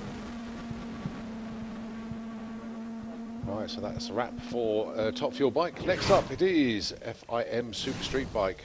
We are 1/100th of a second away from a European low bump spot. Which is owned by us anyway. Yeah. Just one more message to read out, actually, from a good friend of mine, Steve. He's just messaged me. Any chance of a shout out for Charlotte Louise? It's her first time at the pod. Well, Steve, from the Milton Keynes area, and works in the model shop there. Well, consider that one done. Charlotte Louise, hope you're enjoying your day here at Santa Pod Raceway. Also, shout out to Boyce. It's his birthday today. Is it? Yeah. He can't be getting older. He's up on the banking somewhere. He's only getting younger, that lad. Yeah, Boyce Reed, many happy returns, mate. So the Super Streeters, we got 24 bikes entered. There's only 16 spots available. Qualifying session number 3. Current #1 is a 7:02. To get in the top 16, you need to run 7.75 or better. Jake Michelle is out there. He's already well in with a 7:58. Yeah, that was only on one run, actually. Second one yesterday, the bike didn't launch at all. He got about, 6 feet out, and that was it. So, riding for Team Asylum, Jake Michelle. And exactly the same thing happened today as happened in Q2 yesterday afternoon. Yep, he went about that far yesterday, unfortunately, before the bike died. They're all lining up round there, itching to get their qualifying runs in. Very strange to see Rick Stubbins at the start of a qualifying session as well. He's coming round shortly. And up next, we got Graham Dance underneath the tower.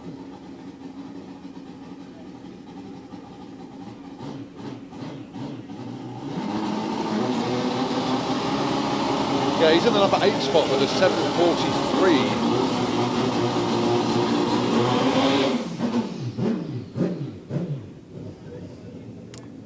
So Graham Dance is on a bye run. Anything quicker than 7:75, ideally quicker than 71 to get him comfortably in the show. They've still got 2 more qualifying shots today. This is the first of those 2.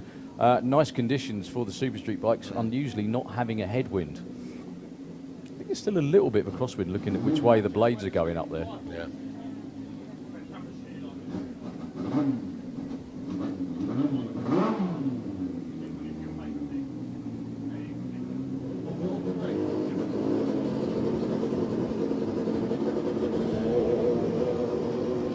Well, that again not going to plan at all for Graham. He's nowhere already near in the Graham number 8 Dance. spot, 7:43. Well, Graham, yeah, he's already had a nice run earlier on today, but sorry, earlier on this weekend. I apologise, not today. Right, next pair just about to do the burnouts.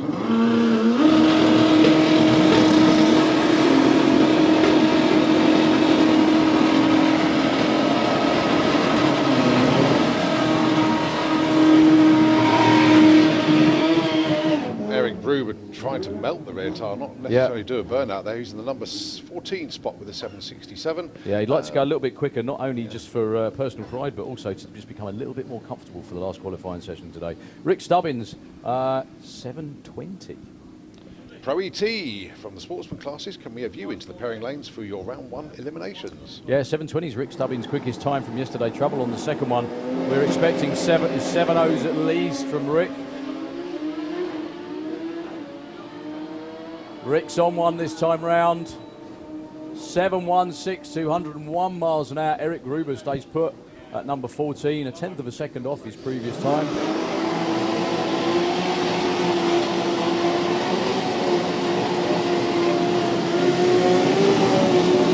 Rick Stubbins.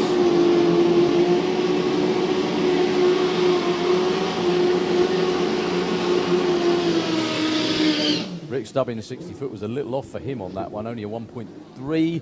We need to see 1.2s and, you know.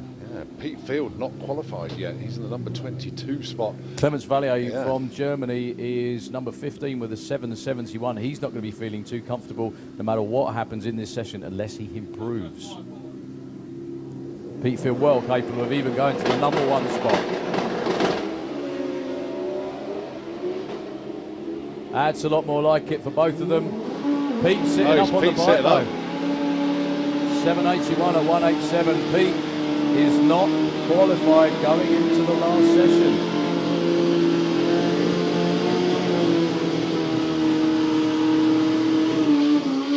That is a big shock, that one, to be honest with you. Okay, neither of these two are in. Gemma Venables more than capable of qualifying. She's down there in the coal fire lane. Eric Jeans from the Netherlands with a Hayabusa, 21 and 24 respectively. Chief Starter Ian Marshall just checking something out. Whatever on Eric's bike it is, I don't know if something's leaking or what it might be, but unfortunately not going to be making the run. It is Gemma on her own.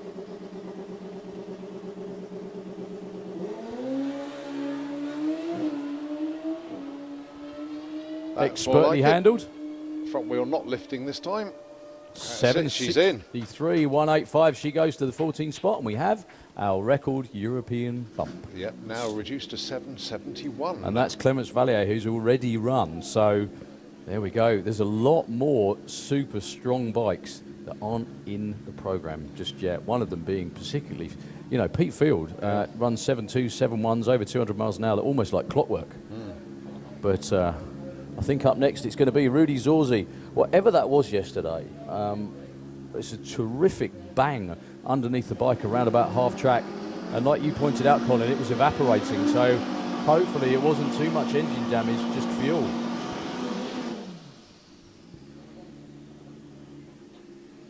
So Rudy is down here in the auto glim lane. Just waiting to see who rolls out underneath. Dave Thomas it is in the coal fire lane. He's not qualified yet. No, stopped.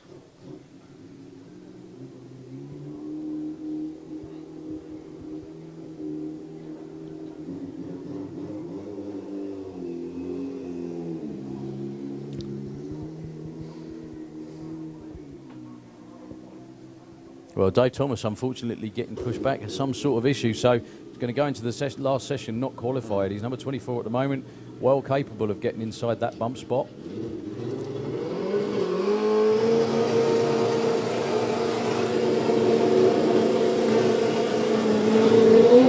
I'm going to say it out loud, this is proper racing. 24 bikes, 16 spots, huge international field from Hungary, Italy, Sweden, the Netherlands, all over the place. And, well, even some of the big favourites. Well, Rudy's not qualified yet. Yeah, he's been on a couple of really strong runs. However, he hasn't made it through the finish line yet under power. If it happens this time, he should get in.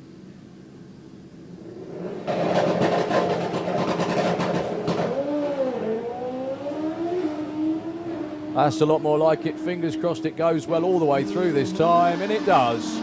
7:25, 203 miles an hour. Rudy Zorzi goes to the number 7 qualifying spot. Well, that brings the butt down to 7:67. That is Clemens Vallier as well. Well, these two not in. Margot Schmidt, well, she needs to run her PB to get in now. I think Michael Oland might do as well. Michael was he was the bump spot at the start of this session, I think, with that 7.7. So he's within reach of that 7.67. Battle of Britain Memorial flight back. It's the Dakota flying down the track.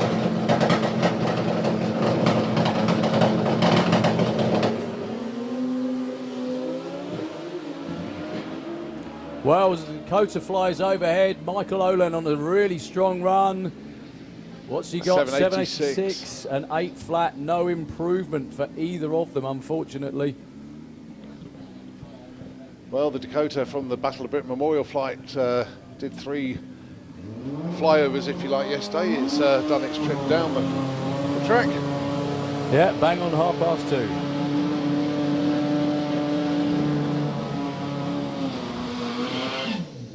Rudolf Maduro and Sandro Haldeman. Sandro is qualified with a 763, but probably not feeling all that comfortable at the moment. He's out in the auto-glim lane.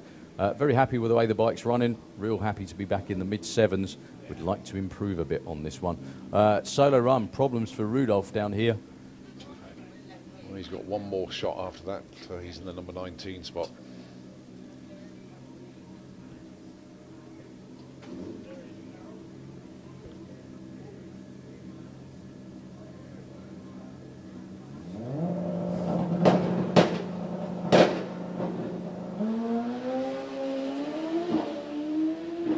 Great run. Yes, very good indeed for Sandro. He's going to go quicker than 763. Oh, no, he doesn't. 72. 188 miles an hour. Still another really strong run for Sandro Haldeman. Good to see him back. Good to see him running nice and strong. Look skywards, folks. The Dakota right over the top of us once again.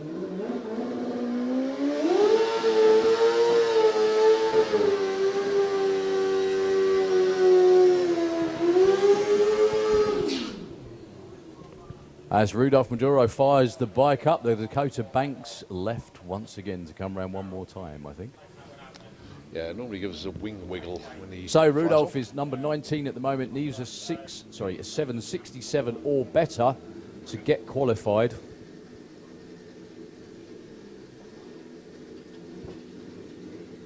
More than capable of that, I'm sure.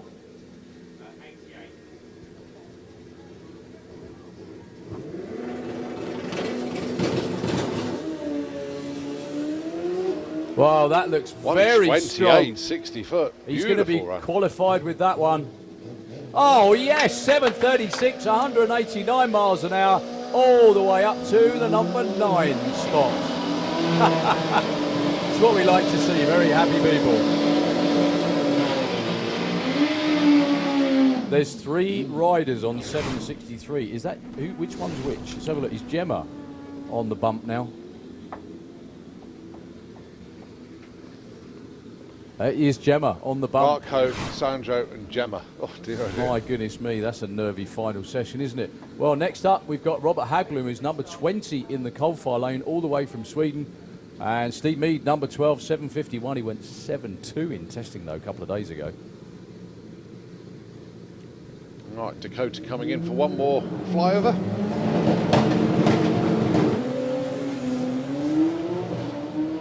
.131, 125 to 60 for Steve Mead.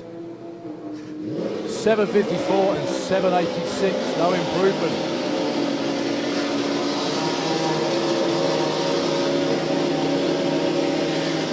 Last pass by the Dakota, give him a big wave, folks. It is the shadow, isn't it? It's all about the shadow. And that noise as well, definitely. The wing wiggle to say that they're off. Thank you very much indeed to the Battle of Britain Memorial Flight. And, of course, the Dakota. Mark Hope down there in the coal-fire lane, one of 3 riders on 763. However, he's the most comfortable. He's number 14. Daniel Ledge from Hungary is number 8 with a 733. He can go quicker than that. Yeah, they both can go quicker than that. of his test performance, actually. Yeah, That'll you do bet. nicely.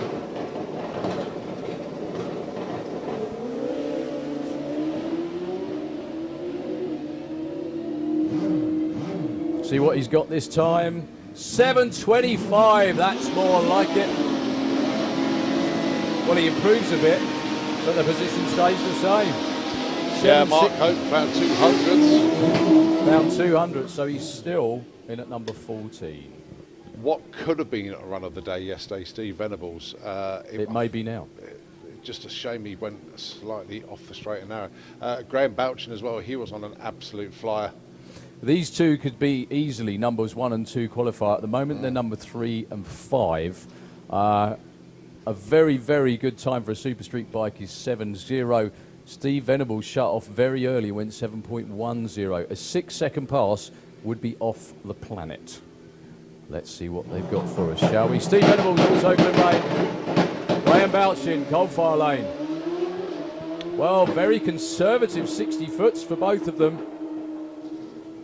698, 214 miles an hour for Steve Venables. Needless to say, your new number 1 qualifier. 214, that's first leg into a European record for speed. Well, Who cares about 60 foot? It's 1.3 seconds, 60 foot, and he went 6.96. 7.24 was a really nice run for Graham Bouchin, but he got left for dead. Yeah, he went 7.16 yesterday.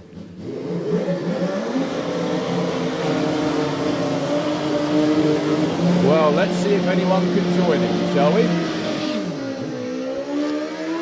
European speed record at the moment is 2:11.70, Yeah, so that they're was way ahead of that. Huge, that was. Well, both of these two capable of taking that number one spot. Morgan's Lund from Denmark in the Auto Glim Lane was number one until that run. He went 7.02 yesterday. To my knowledge, I don't think Morgan's has been in the 60s just yet. Franklin Borg has. European finals last year, 6.91. If he repeats that, he will go to number one. But that all depends on what Morgan's Lund does in the other lane. Malta against Denmark for your last pair in Super Street Bike. We've still got one more session of this to go. I can't wait.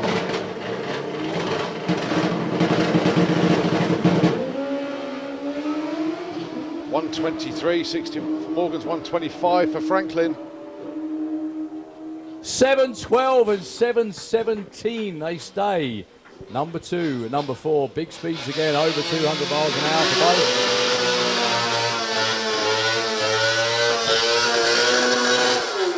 Right, we've got junior drag bike. I think we've got two-seater ride, and Eric Taball is lurking around the back, as well as the jet car. So don't go anywhere at all, please. Yeah, and then before we get into our pro final session, because obviously we need to get them round again, we've got some sportsman eliminations. And that'll be, first one that's actually go elimination will be Super Gas, the Terry Gibbs Super Gas Shootout, and then of course Pro ET and Super Pro. Right, first up, Liam Holgate, Blade Dummer for the FIN Junior Bikes. Blade currently your number 3 qualifier. He dials in 8.60. Liam number 1, sticking with the 8.10 from yesterday. Qualifying over the 8th mile as per junior dragster.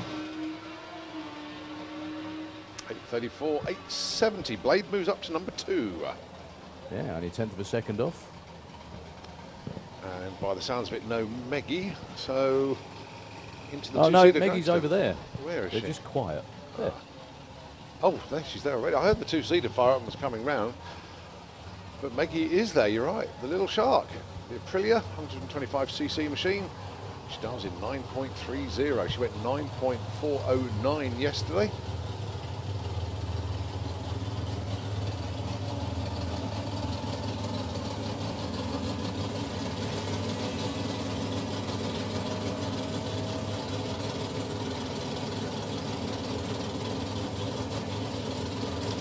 Nicely done, Meggie. Okay, run for the two-seater. Then we have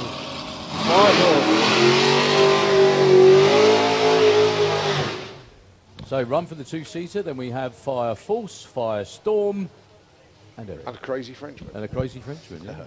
Yeah, if you want to see the jet cars and the rocket bike, they are following the two-seater dragster. So now's a good few time. people to get into the viewing areas so you can actually see the jets run. I know a lot of people love to see these, and a bit of a talking point for them all. Steve Warner, he's had quite a few runs this weekend with a passenger in the back, part of a hospitality package. But if you want to go and have a ride in the back of this thing, go and see the team based in the pits. And, they can tell you all about it.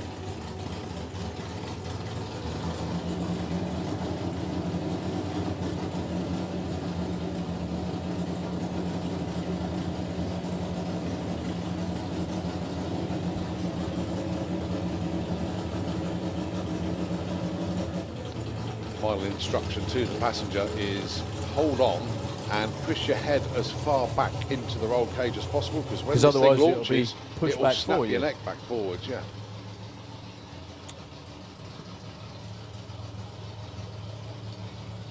So what eliminations we got coming up, Colin? All of them. The lot? Yeah, apart from Super Street. First rounds of all sportsman classes? Yeah, Oh, Super wow. Street, and obviously Street Eliminator, they haven't... I think they just came back from their cruise, actually. Ah, right. Unless Nigel Hale popped down the shops. Yeah, unless Nigel Hale popped down the shops, I think they just came back. May have done, though, knowing him. 790 at 170 miles an hour for the two-seater dragster.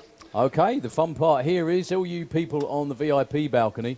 Good afternoon. Hope you're having a wonderful day. You're about to get a much better suntan than you had when you turned up.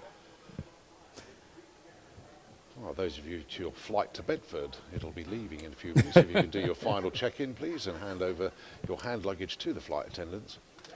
We will be commencing our taxiing shortly. My little girl was up there the other day. She just said, they're very hot. I said, yeah, I know. That's kind of just the idea. on the VIP balcony there, who hasn't seen the jet car before? Just give us a little wave. Yeah, you'll be okay. Yeah. You'll be all right.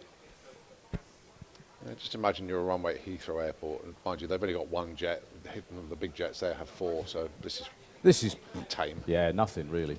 Nothing at all. So Martin, yesterday, I can't remember the ET. I remember the mile an hour though. 308 miles an hour. He went with this jet dragster yesterday. He's got a few in the stable. This is the long version. This is the quickest car. However, it's not the fastest. The funny car has actually been faster. And that was into a headwind, do you remember? I think that was the reason. A gob of wind, like a gust, and it put so much extra oomph into the jet that it really did make it go. So Martin Hill Fire Force 5. Goodness me, I mean, it's on the verge of going in the, well, will we ever see a 4-second run out of a jet car? I'm sure it has actually happened. I think it's insurance requirements in the States generally that keep them ped back. Yeah. They have occasionally had jet car eliminators. They have like one-off events, things like that. Yeah. Because jet cars are specifically exhibition cars. They're not all-out competition vehicles because, well, for good reason, I think, but there we go. I mean, we do run them here occasionally side by side, only to the 8th. Bit of an exhibition when we get Gerd over and yeah, you bet. Over the Dragon Hunter goes alongside Fire Force 3, and of course now that the Firestorm jet is proving to be quite a potent package. Yeah, it might be side by side with Fire Force. That would be good. That would be the ultimate call out, isn't it? Roger going. Yeah, we could do a bit of that. Go, come on, I'm calling you out. Cut doors. They've got little doors in them. We could run them at the door slammers next year.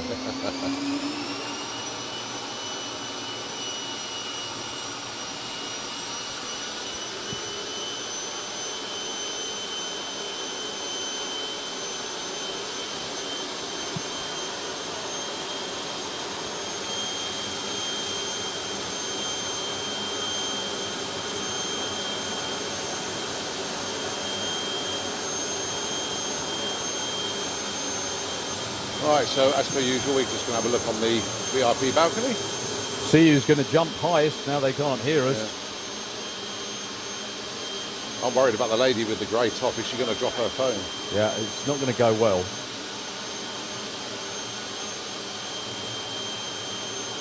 Not too much smoke though, Martin. We won't see where we're going again. Actually saying that's a side wind today a little bit more, so it should be okay. There we go. Richie cleans his nose. Oh, that's the heart attack done. Yep.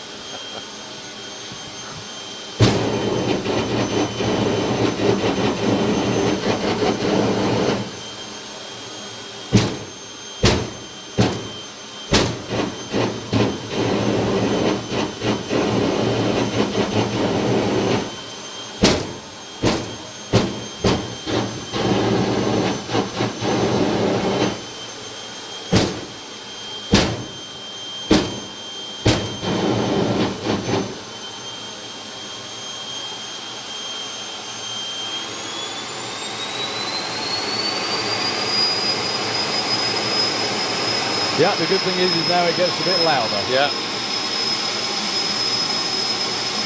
Again, watch the balcony as we do.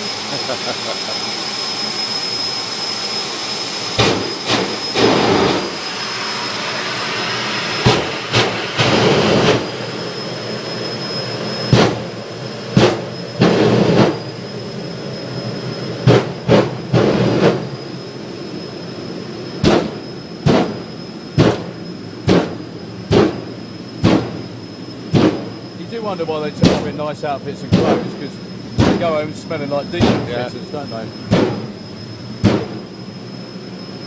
Okay then, so it is Richie waving to the crowd, Martin behind the wheel. Give him a huge cheer. The more you shout, the faster he'll go. Martin Hill, Fire Force 5.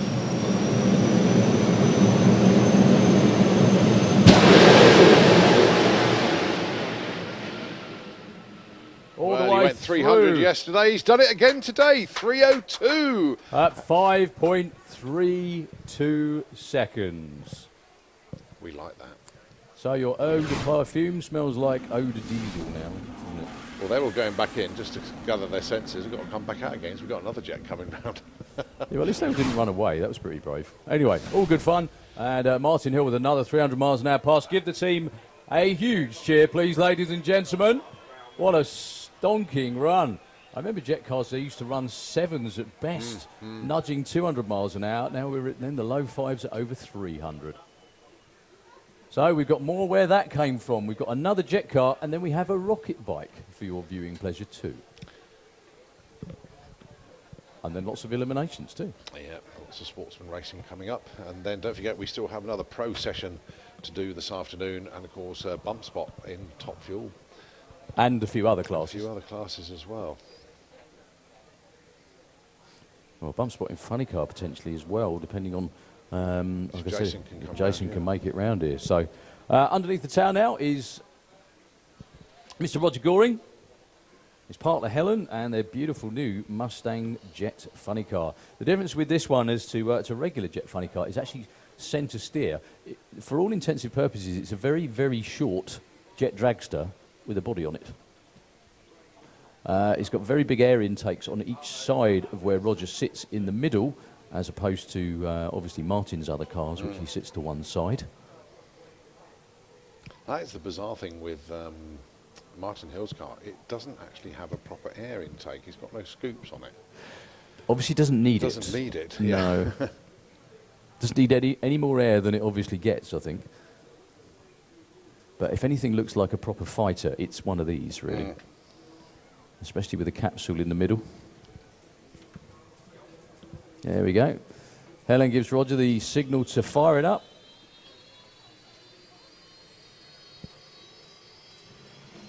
Basically what you just saw with a funny car body on, and Roger and the team put on a great show as well.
Roger Goring then with the Firestorm.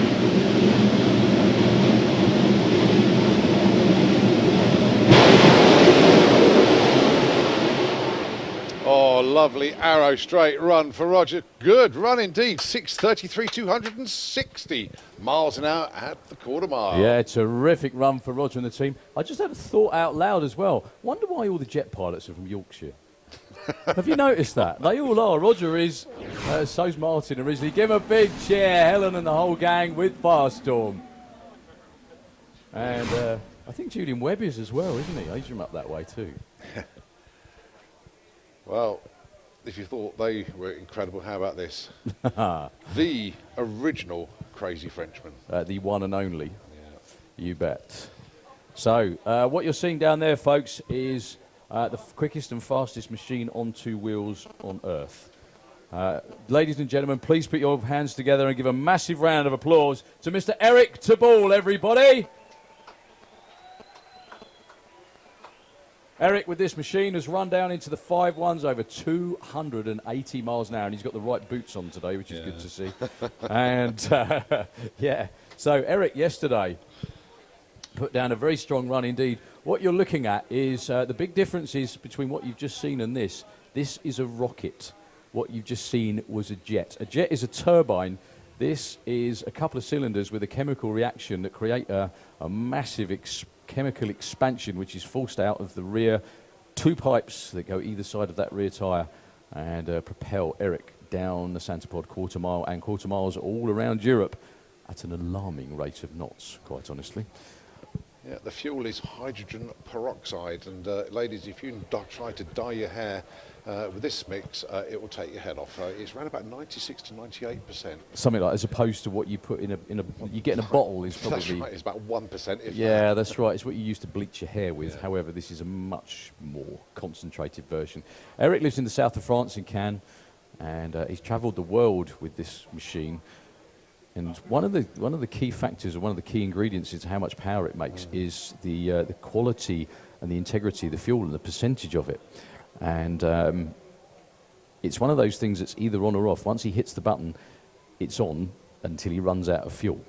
It's about that simple. He runs at the night show at the Nitro Olympics at Hockenheim in the summer. And if you're planning your summer holidays, I strongly advise that you take in a trip down to Baden-Württemberg, one of my favourite places to go racing in the world. There's so much to do around there as well. There's some terrific museums and all sorts of other things, so it's not just about drag racing, but the racing there in Hockenheim is incredible. And if you've never been there and seen the night show on a Saturday night, what have you been doing with your lives, to be honest with you? Eric's normally part of that, as are a lot of the jet cars and a load of other good stuff too. So if you are planning a summer trip and you like this kind of weather, great atmosphere, then why not try out Hockenheim around about the middle of August? We'll all be there then, won't we, Colin? I won't be. Oh, come on. You said to me 10 years ago that you were going to go the year afterwards. I will. I'll go next year. You're going to India instead, aren't you? I'm trying to.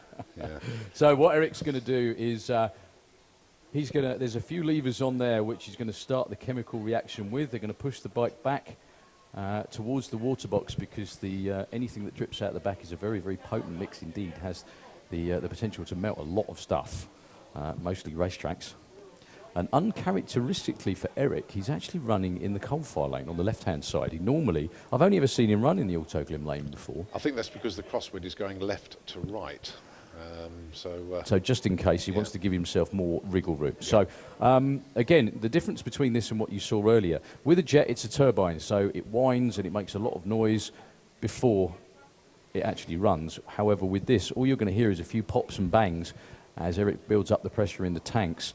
And then what we do, he pushes himself into stage. We give him the traditional rocket countdown from 5 to 1. We scream go at the top of our voices, and boy, does he go.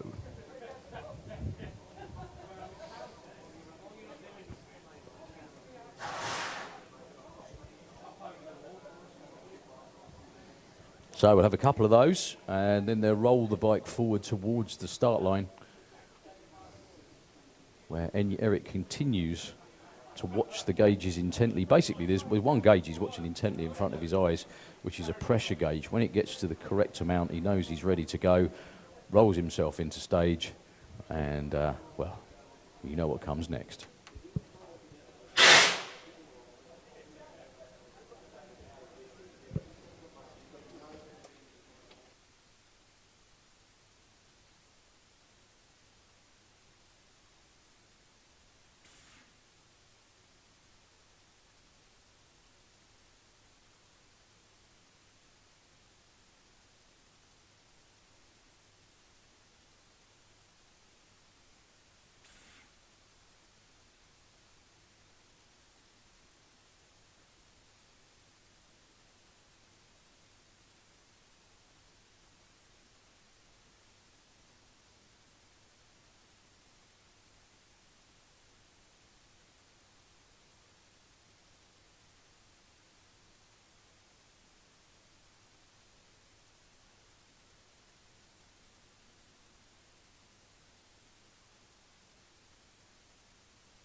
So the last adjustment of the handle for Eric.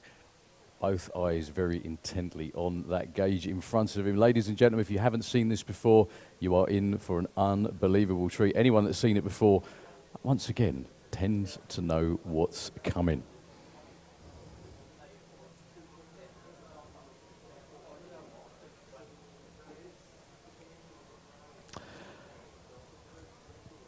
Just a little bit more adjustment. Here we go, folks. All together now. 5, 4, 3, 2, 1, go!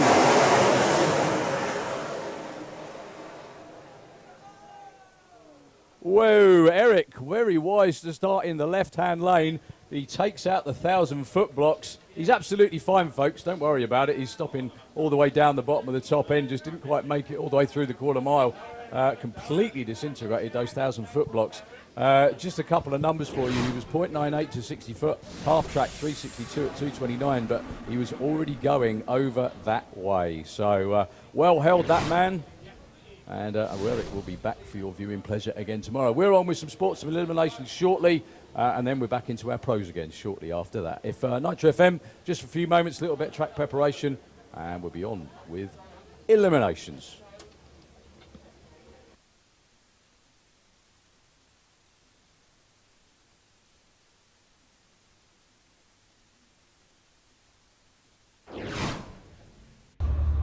Okay, so we are here with Wayne Nicholson, family-run team, the Lucky Devil. So Wayne, can you let us know about the story behind the name, please? Yeah, the car was, let's go back a little while. The previous car that we had was unfortunately destroyed in an accident on the way to Santa Pod back in 2003. And quite a few people said I was really lucky to survive the accident, which I was. And it came about like that, really, you lucky devil. So when we built the new car, it seemed quite apt to call the car the Lucky Devil. Well, that's a good story behind the name. And so Wayne, you're a family run team, pretty much all the members are family members, is that correct? Yeah, there's myself, my wife Belinda. She met me and I had a race car, so she's not known any different. Both my sons, or our sons, Gareth and Joe, they're in the 20s, and again they've been born into motor racing. My son-in-law Tim and a good friend of mine Richard is part of the crew as well, so quite a close-knit crew, and we all live extremely close to each other. Yeah, and what's the role for each individual member? I drive the truck, I pay the bills, I get involved with maintaining the car, helping to tune the car, drive the car, thinking about the car, etc, etc. Belinda's just as important. She gets involved with the sort of decisions we make on finances and things like that. She helps on the start line and looking after the crew, catering, making sure everybody's fed and watered. Plenty of tea, yeah? Yeah, plenty of tea and coffee.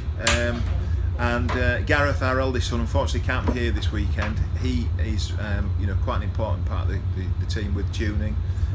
He's very, very intellectual when it comes to the computer side of things and the data.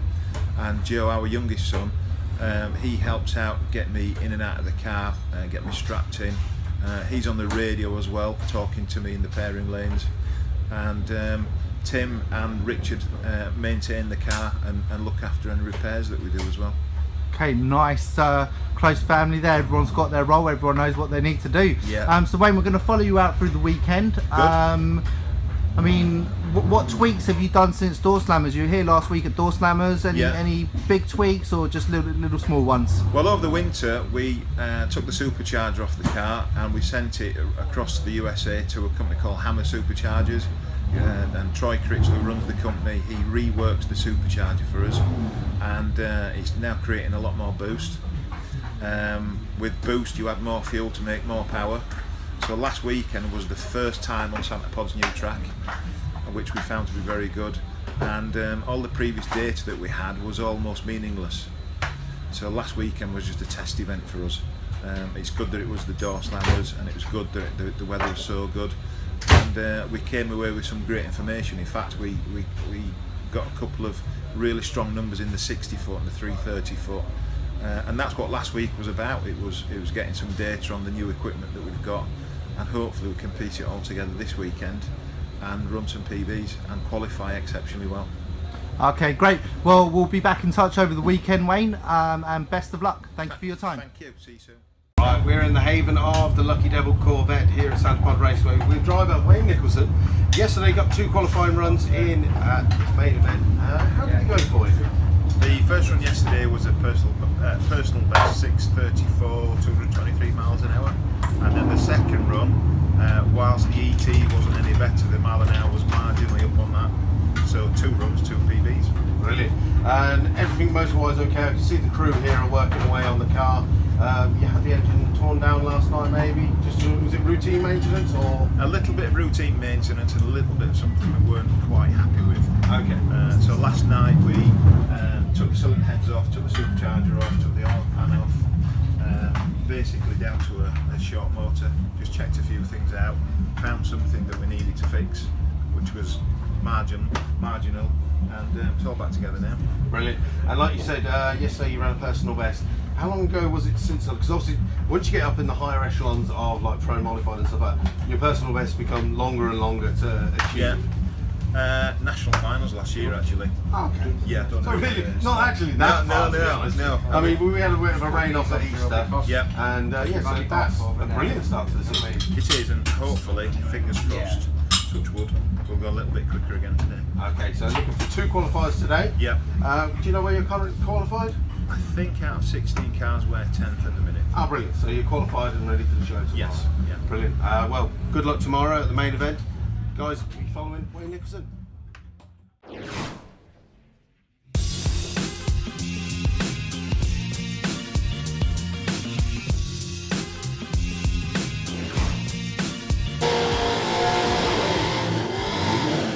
One of the few classes that are still qualifying, basically due to the number of competitors in it. This is Super Street. The class index, 10.90. As close as you can, please.